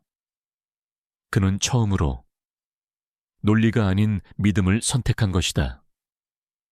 그는 해운에게는 아무 말도 하지 않고 김비서와 함께 자신의 집무실로 향했다. 그날 밤 주피터 그룹의 핵심 브레인들이 비상 소집되었다. 강태민과 김비서 그리고 최고의 보안 전문가들이 밤을 새워 사건을 재분석하기 시작했다. 태민의 지시는 명확했다. 이혜은이 범인이 아니라면 누가 그녀를 범인으로 만들었을 때 가장 큰 이득을 보는가? 수사의 방향이 바뀌자 이전에는 보이지 않던 것들이 보이기 시작했다. 보안 전문가들은 태블릿의 접속 기록이 교묘하게 조작되었을 가능성을 발견했다. 김비서는 혜은과의 면담을 통해 최근 그녀의 방을 드나들었던 하녀의 행동에 미심쩍은 부분이 있었다는 증언을 확보했다. 그 아이, 요즘 부쩍 동생 병원비 걱정을 안 하는 것 같았어요. 표정도 밝아졌고요. 혜은의 사소한 관찰이 결정적인 단서가 되었다. 김비서는 즉시 하녀와 IT 직원의 계좌를 비밀리에 추적했다. 그리고 마침내 발견했다. 두 사람의 계좌에 최근 거액의 현금이 차명으로 입금된 사실을, 돈의 출처를 역추적하자 그 끝에는 강지훈이 소유한 유령 회사가 있었다. 24시간이 채 지나기도 전에 진실의 윤곽이 드러났다. 아직 강지훈을 직접적으로 엮을 물증은 부족했지만 혜은의 누명을 벗기고 내부 공모자들이 있다는 사실을 증명하기에는 충분했다. 다음 날 아침 다시 긴급 이사회가 소집되었다. 강태민은 밤을 새워 피곤한 기색이 역력했지만 그의 눈빛은 그 어느 때보다 형형했다. 그는 새로운 증거들을 이사들 앞에 제시했다. 보시다시피 이번 사건은 외부 세력과 결탁한 내부 스파이에 의한 소행입니다. 제 아내 이혜은 씨는 이들의 함정에 빠진 피해자일 뿐입니다. 그는 IT 직원과 한여의 금융거래 내역 그리고 조작된 로그 기록 분석 자료를 화면에 띄웠다. 상황은 순식간에 역전되었다. 강지훈은 애써 태연한 척했지만 그의 얼굴은 미세하게 굳어 있었다. 그는 자신의 완벽한 계획이 이렇게 빨리 간파당할 줄은 상상도 못했다. 무엇보다 강태민이 증거도 없이 이혜은을 믿어줄 것이라고는 전혀 예상하지 못했다. 회의가 끝나고 태민은 혜은을 자신의 사무실로 불렀다. 응접실 소파에 앉아 초조하게 그를 기다리고 있던 혜은은 그를 보자 자리에서 일어났다. 이제 괜찮아. 태민이 처음으로 건넨 말이었다. 당신 누명은 벗겨졌어. 혜은의 눈에 안도의 눈물이 고였다. 그녀가 가장 궁금했던 것은 다른 것이었다. 어떻게 절 믿어주셨어요? 모든 증거가 저를 가리키고 있었는데 태민은 창가로 다가가 도시를 내려다보며 잠시 말이 없었다. 그리고 잠시 후 뒤돌아보지 않은 채 나직이 말했다. 당신이니까 그것은 사랑 고백이 아니었다. 하지만 그 어떤 말보다도 혜은의 마음을 깊게 울렸다. 이하윤이라는 사람 자체에 대한 그의 깊은 신뢰가 담긴 말이었다. 이 위험한 사건을 함께 겪으며 두 사람 사이에는 계약서에 없는 새로운 조항이 생겨나고 있었다. 그것은 신뢰라는 이름에 보이지 않는 단단한 연결고리였다. 물론입니다. 강지훈의 마지막 발악이 강태민의 가장 깊은 상처를 건드리며 두 사람의 신뢰가 시험대에 오르는 제8장을 시작하겠습니다. 자신이 놓은 완벽한 덫이 실패로 돌아가고 내부 조력자들마저 잃게 되자 강지훈은 궁지에 몰렸다. 이사회에서의 그의 입지는 좁아졌고 강태민의 신뢰를 얻은 이혜은의 존재는 그의 목을 조여오는 올가미와 같았다. 그는 더 이상 주피터 그룹의 경영권을 정상적인 방법으로는 차지할 수 없다는 것을 깨달았다. 그에게 남은 것은 오직 하나, 강태민이라는 존재 자체를 무너뜨리는 것뿐이었다. 그는 강태민의 가장 깊고 어두운 아킬레스건을 건드리기로 결심했다. 그것은 20년 전 태민의 부모님을 한나란시에 앗아간 비극적인 자동차 사고였다. 공식적인 사고 원인은 빗길 과속으로 인한 운전 미숙으로 종결되었지만 그 이면에는 강씨 집안 사람들만 아는 추악한 비밀이 숨겨져 있었다. 그리고 지우는 그 비밀을 왜곡하여 태민을 공격할 가장 잔인한 무기로 만들 준비를 했다. 며칠 뒤 익명의 투서가 주요 언론사와 증권계 동시에 뿌려졌다. 투서의 내용은 충격적이었다. 주피티오 그룹 강태민 대표, 20년 전 부모 사망 사고의 유일한 목격자이자 실질적인 원인 제공자, 당시 미성년자라는 이유로 책임을 회피했으나 그의 비정한 성품이 부모를 죽음으로 몰아넣었다. 투서는 사고 당시의 정황을 교묘하게 비틀어 서술했다. 사고가 나던 날 부모님과 함께 차 타고 있던 어린 태민이 장난감을 사달라고 떼를 쓰며 운전하던 아버지의 시야를 가렸고 그것이 사고의 결정적인 원인이 되었다는 것이다. 또한 사고 직후 부모님이 피를 흘리며 죽어가는 와중에도 그는 울지도 않고 차갑게 그 광경을 지켜보기만 했다는 끔찍한 내용까지 덧붙였다. 투서는 그를 부모를 죽음으로 몰고 간 폐륜아이자 감정이 없는 사이코패스로 매도하고 있었다. 악의적인 루머는 걷잡을 수 없이 퍼져나갔다. 여론은 급격하게 악화되었고 주피터 그룹의 주가는 폭락하기 시작했다. 사이코패스 CEO라는 꼬리표가 그를 따라다녔다. 이전의 스캔들과는 차원이 다른 그의 인간성 자체를 부정하는 공격이었다. 저택의 분위기는 그 어느 때보다 무겁게 가라앉았다. 강태민은 며칠째 서재에 틀어박혀 나오지 않았다. 그는 외부의 모든 연락을 끊고 칠흑 같은 어둠 속에서 홀로 술을 마셨다. 해우는 차마 그의 방문을 열지 못했다. 그녀는 문 밖에서 그의 고통을 고스란히 느낄 수 있었다. 지난번 악몽을 꾸던 밤, 그의 얼굴에 서려 있던 그 깊은 상처와 공포. 이 루머는 바로 그 상처를 다시 헤집어 소금을 뿌리는 것과 같았다. 오 집사는 해운에게 조심스럽게 20년 전의 이야기를 들려주었다. 그날 사고는 정말 끔찍했습니다. 회장님과 사모님은 현장에서 즉사하셨고 어린 도련님은 기적적으로 살아남으셨죠. 하지만 그날 이후 도련님은 완전히 다른 사람이 되셨습니다. 웃음을 잃었고 그 누구에게도 마음을 열지 않으셨죠. 해운은 물었다. 루머는 사실인가요? 정말 태민 씨 때문에 사고가 난 건가요? 오 집사는 고개를 저었다. 아닙니다. 제가 아는 도련님은 결코 그런 분이 아니십니다.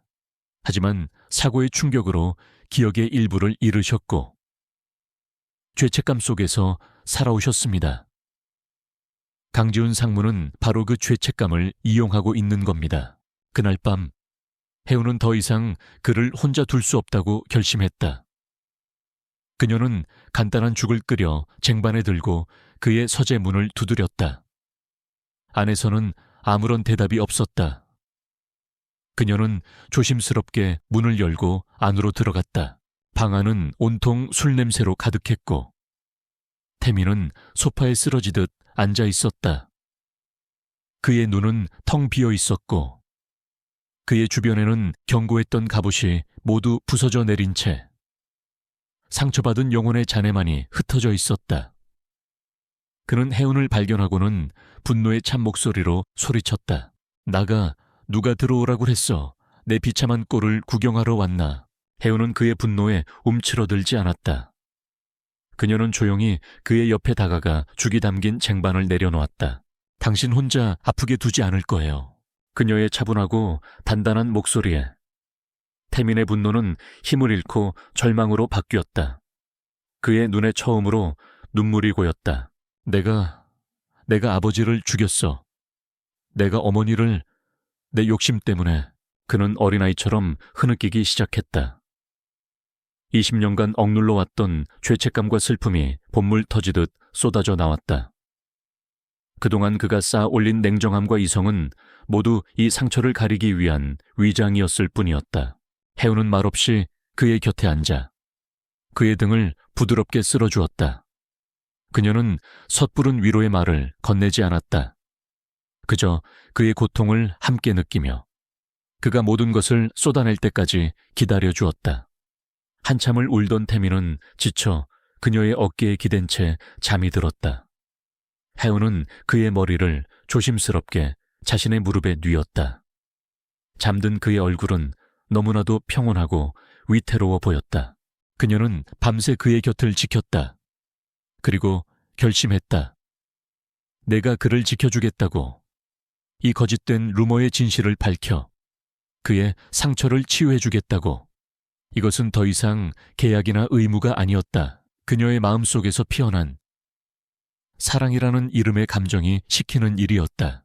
다음 날 아침, 태미는 해운의 무릎을 베고 잠에서 깼다. 밤사이에 폭풍이 지나간 그의 마음은 이상하게도 고요했다. 해운은 그에게 따뜻한 차를 건네며 조용히 말했다. 진실을 찾아요. 우리. 그녀의 눈빛은 흔들림이 없었다. 태미는 오랫동안 그녀의 눈을 바라보았다.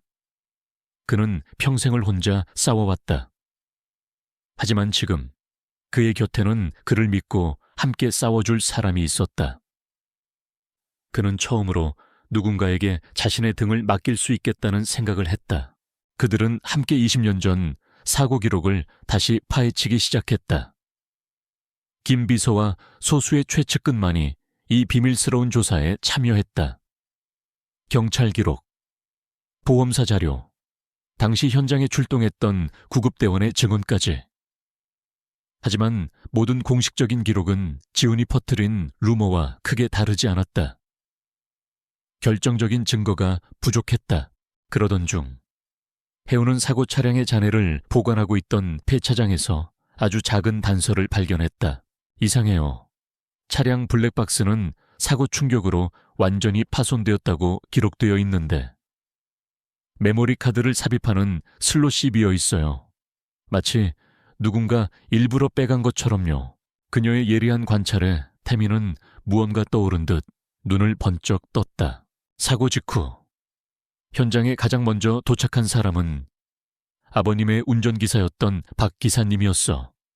그는 사고의 충격으로 얼마 뒤 일을 그만두고 고향으로 내려갔지. 박 기사. 그는 태민의 아버지가 가장 신뢰했던 사람이었다. 만약 그가 블랙박스 메모리 카드를 가지고 있다면 태민과 해운은 즉시 박 기사가 살고 있다는 강원도의 작은 시골 마을로 향했다. 수소문 끝에 찾아간 그의 집은 낡고 허름했다. 20년의 세월은 충직했던 운전기사를 병들고 가난한 노인으로 만들어 놓았다. 박 기사는 처음에는 그들을 경계하며 아무것도 모른다고 발뺌했다. 하지만 해운이 진심으로 그의 손을 잡고 호소하자 그의 굳게 닫혔던 마음이 조금씩 열리기 시작했다. 도련님, 이 늙은이를 용서하십시오. 그날의 진실을 저는 평생 가슴에 묻고 살아왔습니다. 그는 떨리는 손으로 낡은 나무 상자 안에서 작은 메모리 카드 하나를 꺼냈다. 20년간 그가 죄책감 속에서 보관해온 그날의 진실이 담긴 판도라의 상자였다. 노인은 눈물을 흘리며 고백했다. 사고 직후 현장에 도착했을 때 그는 이미 숨진 회장님과 사모님 그리고 정신을 잃은 어린 태민을 발견했다. 그리고 그는 부서진 블랙박스에서 메모리 카드를 수습했다. 영상을 확인한 그는 경악했다. 사고의 원인은 도련님 때문이 아니었습니다. 누군가 고의로 브레이크를 조작해 놓았던 겁니다. 그 말을 듣는 순간 태민의 온몸이 차갑게 굳었다. 그럼 왜 그동안 숨기고 있었던 거죠? 박 기사는 고개를 숙였다. 그때 강지훈 상무의 아버님 태민의 작은아버지께서 저를 찾아오셨습니다. 그는 엄청난 돈을 주며 이 사실을 묻어달라고 했습니다. 회사를 위해. 그리고 도련님의 안전을 위해 어쩔 수 없는 선택이라고. 만약 진실이 밝혀지면 범인이 도련님을 해칠지도 모른다고 협박했습니다. 저는 어린 도련님을 지켜야 한다는 생각에 어리석은 선택을 했습니다. 평생을 후회하며 살았습니다. 모든 조각이 맞춰졌다. 태민의 작은아버지는 형의 자리를 차지하기 위해 살인을 저질렀고, 강지훈은 그 사실을 이용해 태민을 파멸시키려 했던 것이다. 태민은 엄청난 진실 앞에서 휘청거렸다. 그를 평생 짓눌러온 죄책감의 실체가 가족의 추악한 탐욕과 배신이었다는 사실에 그는 말을 잇지 못했다. 그때 혜은이 그의 손을 강하게 잡아주었다. 그녀의 온기가 그를 현실로 되돌아오게 했다. 그는 더 이상 과거에 갇힌 상처받은 소년이 아니었다. 그의 곁에는 진실을 함께 마주할 동반자가 있었다. 그의 눈빛은 슬픔을 넘어 차가운 분노와 결연한 의지로 타오르기 시작했다. 이제 모든 것을 제자리로 돌려놓을 시간이었다. 20년 동안 자신을 올감했던 죄책감의 실체를 마주한 강태민은 더 이상 과거의 유령에 시달리는 나약한 소년이 아니었다. 그의 옆에는 이혜은이 있었다. 그녀의 변함없는 신뢰는 그에게 과거의 상처를 딛고 일어나 앞으로 나아갈 힘을 주었다. 그들은 블랙박스 메모리 카드라는 결정적인 증거를 가지고 서울의 저택으로 돌아왔다. 태민은 즉시 변호인단을 소집하고 긴급 이사회 개최를 준비했다. 그는 이사회 자리에서 모든 진실을 폭로하고 살인자의 아들이자 회사를 위기로 몰아넣은 강지훈을 그의 자리에서 끌어내릴 생각이었다. 그는 이것이 단순한 경영권 다툼이 아닌 부모님의 억울한 죽음에 대한 정의를 바로 세우는 일이라고 생각했다. 그는 혜은의 안전을 위해 저택의 경비를 2배로 늘렸다. 그녀의 방 주변에는 신뢰할 수 있는 경호원들이 24시간 배치되었다.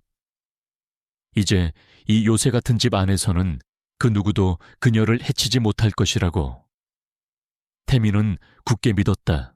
하지만 그는 강지훈이라는 인간이 궁지에 몰렸을 때 얼마나 더 잔인하고 비열해질 수 있는지를 간과하고 있었다.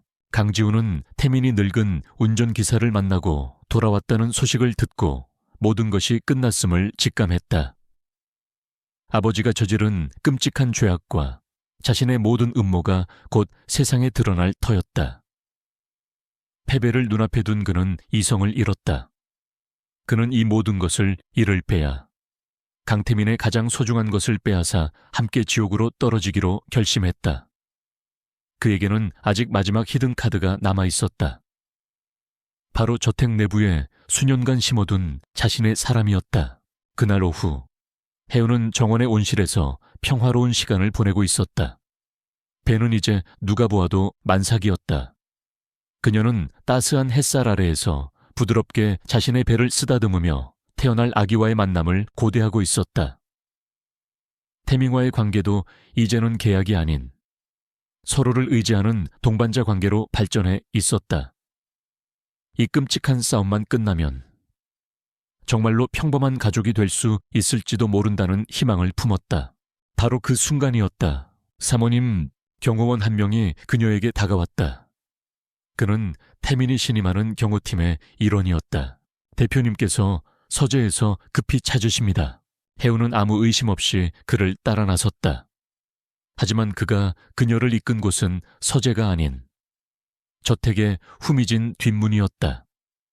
그녀가 무언가 잘못되었음을 깨달았을 때 문 밖에서 대기하고 있던 검은 옷의 사내들이 그녀의 입을 막고 순식간에 차 안으로 끌고 들어갔다. 그녀가 마지막으로 본 것은 자신을 유인했던 경호원의 차갑고 배신에 찬 눈빛이었다. 혜은은 필사적으로 저항했지만 만삭의 몸으로 성인 남성들을 당해낼 수는 없었다. 그녀는 차 안으로 끌려 들어가면서 태민이 비상용으로 주었던 목걸이, 펜던트를 손에 쥐고 힘껏 버튼을 눌렀다. 그리고 차 문이 닫히기 직전 자신의 손목에 있던 작은 발찌를 땅에 떨어뜨렸다. 태민이 그녀에게 처음으로 선물했던 것이었다. 오 집사가 정원에서 혜은을 찾았을 때 그녀가 발견한 것은 땅에 떨어진 팔찌와 긴박했던 상황을 암시하는 흐트러진 발자국뿐이었다. 저택은 발칵 뒤집혔다. 이사회 준비를 위해 사무실에서 회의를 하던 태민은 김 비서로부터 다급한 전화를 받았다. 대표님, 사모님께서 사라지셨습니다. 수화기 너머로 들려온 말에 태민의 세상이 멈췄다. 그의 손에 들려있던 서류들이 힘없이 바닥으로 흩어졌다. 이성적인 CEO 강태민의 모습은 순식간에 사라졌다. 그의 눈은 핏발이 서고 온몸에서 살기라고 부를 만한 무서운 분노가 터져 나왔다. 강지훈! 그는 짐승처럼 울부짖으며 책상을 주먹으로 내리쳤다. 모든 계획, 모든 복수가 무의미해졌다. 지금 그에게 중요한 것은 오직 하나, 해운을 되찾는 것이었다. 그는 자신의 채 직접 올라타 미친 듯이 도로를 질주했다. 김 비서는 모든 인력을 동원해 해운이 누른 비상신호의 위치를 추적하기 시작했다. 위치는 인천항 근처의 낡은 폐공장 지대에서 마지막으로 잡혔다. 태민의 전화가 울렸다. 발신자는 강지훈이었다. 내 목소리 듣고 싶었나? 형님, 지훈의 목소리는 광기에 차 있었다. 내 여자는 지금 내 옆에 아주 얌전히 누워있어. 뱃속에 내 새끼와 함께. 살리고 싶나? 그럼 네가 가진 모든 걸 가지고 이곳으로 와. 주피터 그룹 경영권 포기각서. 그리고 네 모든 재산에 대한 상속 포기각서 혼자 와야 할 거야. 경찰을 부르거나 꼼수를 부리는 순간 내 여자와 아이는 차가운 바닷속으로 던져질 테니 혜은이 몸에 송긋 하나라도 대기만 해. 내 손에 죽을 줄 알아. 하하, 걱정 마. 아직은 숨을 잘 쉬고 있으니까. 하지만 네가 늦는다면 장담 못하지. 전화가 끊겼다. 태민은 핸들을 부서져라 움켜쥐었다. 그는 더 이상 냉철한 전략가가 아니었다. 그는 자신의 가족을 지키기 위해 모든 것을 걸어야 하는 한 명의 남자였다.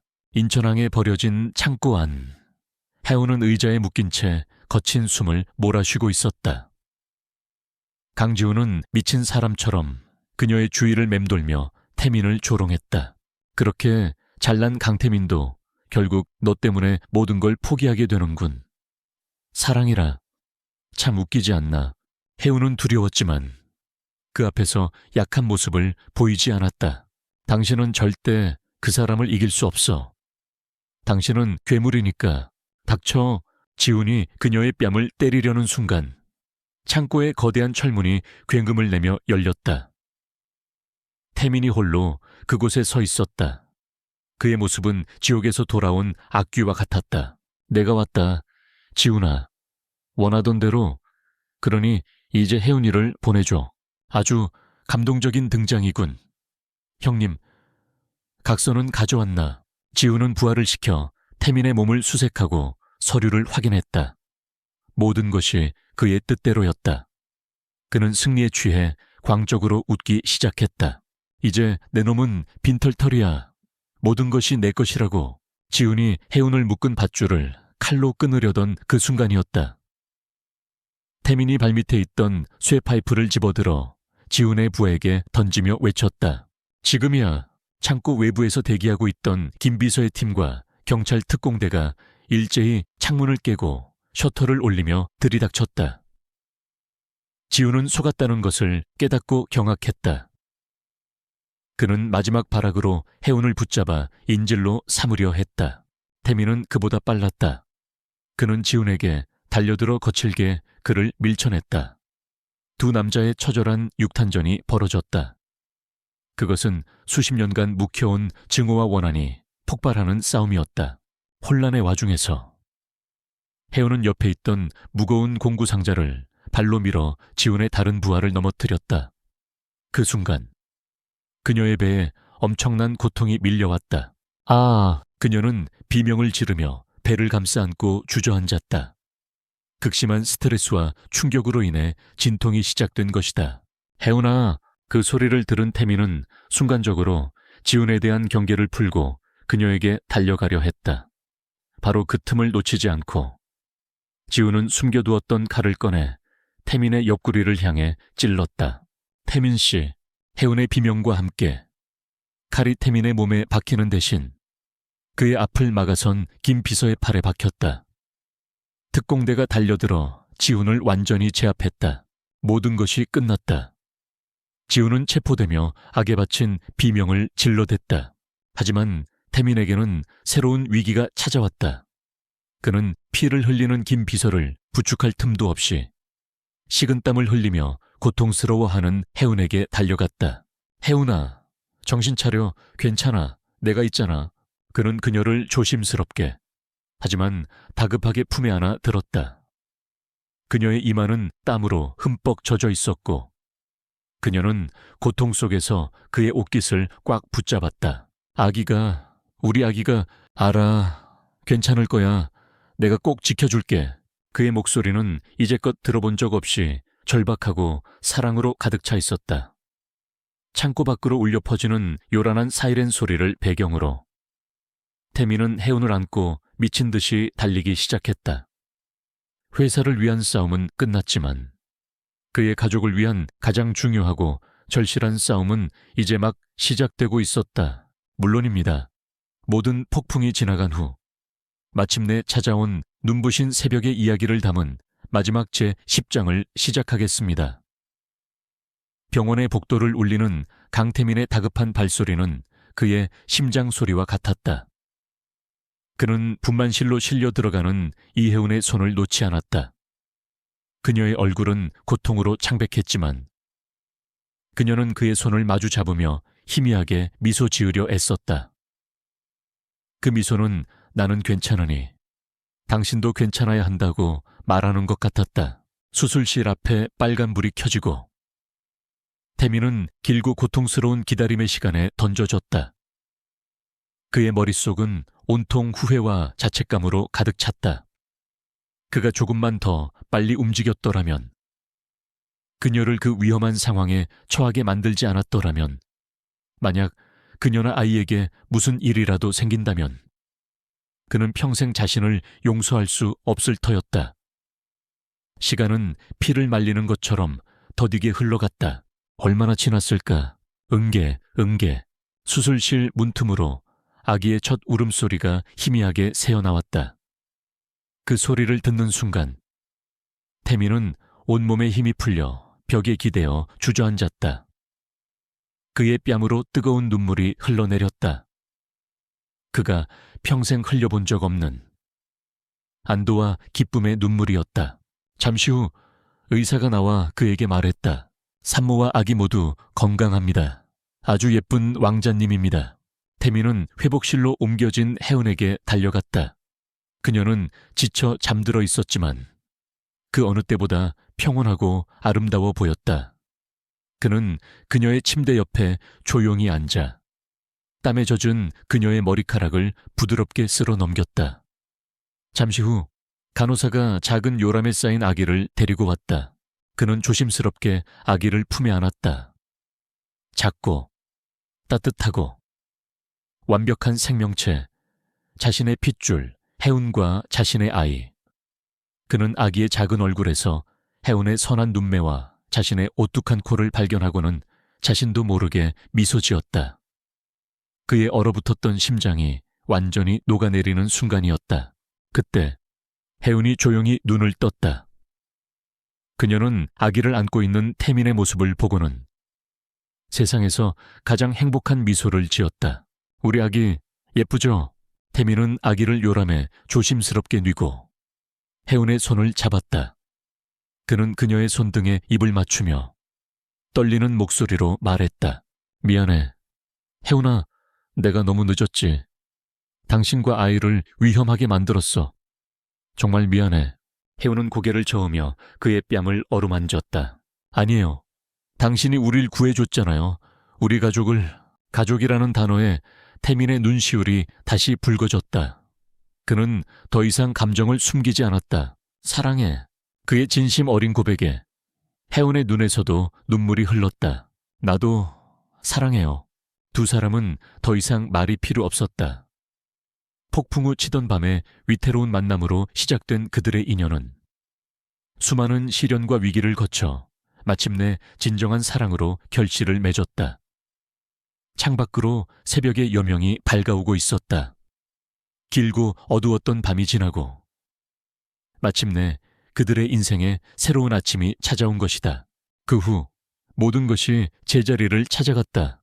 강지훈과 그의 아버지가 저지른 20년 전의 살인 사건의 진실은 블랙박스 영상과 함께 세상에 공개되었다. 강지훈은 납치, 살인 미수, 그리고 살인교사 혐의까지 더해져 무기징역을 선고받았다.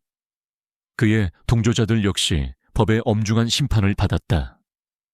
대한민국을 떠들썩하게 했던 재벌가 비극은 마침내 추악한 진실을 드러내고 막을 내렸다. 주피터 그룹은 한동안 위기를 겪었지만 강태민은 흔들리지 않았다. 그는 모든 진실을 투명하게 공개하고 주주들과 국민에게 사죄했다. 그리고 부패한 임원들을 모두 해임하고 김 비서처럼 충직하고 능력 있는 인재들을 중심으로 회사를 재정비했다.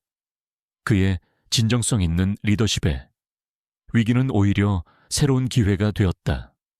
주피터 그룹은 이전보다 더 투명하고 건강한 기업으로 거듭났다. 혜은의 할머니는 태민이 마련한 최고의 의료진 덕분에 건강을 빠르게 회복했다. 할머니가 처음으로 증손자를 품에 안던 날, 병실은 온통 행복한 웃음소리로 가득 찼다. 혜은은 자신의 과거와 현재, 그리고 미래가 비로소 하나로 이어지는 완전한 행복을 느꼈다. 2년 후 따스한 햇살이 쏟아지는 넓은 정원. 강태민은 넥타이를 풀어헤친 채 이제 막 걸음마를 뗀 아들과 함께 잔디밭을 뒹굴고 있었다.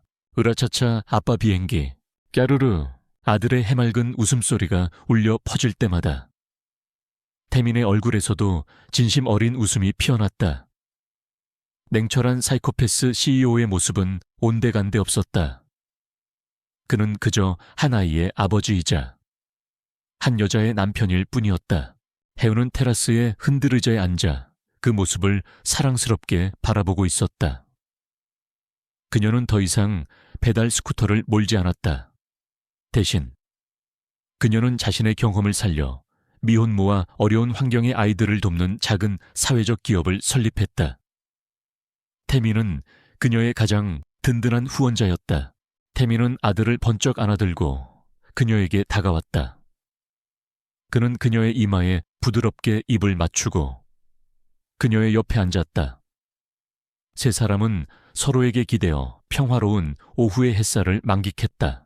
그날 밤 폭풍우가 아니었다면 우린 어떻게 됐을까? 태민이 문득 나직이 물었다.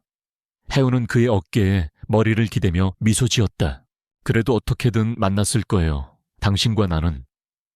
그리고 우리 서준이는, 그녀는 잠든 아들의 이름을 부르며 볼을 부드럽게 쓰다듬었다.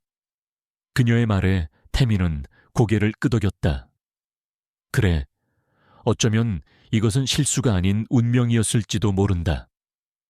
가장 절망적인 폭풍 속에서 시작되었지만 결국 서로에게 가장 눈부신 구원이 된 운명, 차가운 도시의 가장 높은 곳에서 시작된 위태로운 인연은 이제 가장 따뜻한 땅 위에서 가족이라는 이름으로 뿌리내리고 있었다. 사랑과 용기가 있다면 그 어떤 운명의 폭풍우도 결국은 지나가고 맑은 하늘을 보여준다는 것을 그들은 서로를 통해 배우고 증명해냈다. 세 사람의 머리 위로 눈부시도록 평화로운 햇살이 쏟아지고 있었다.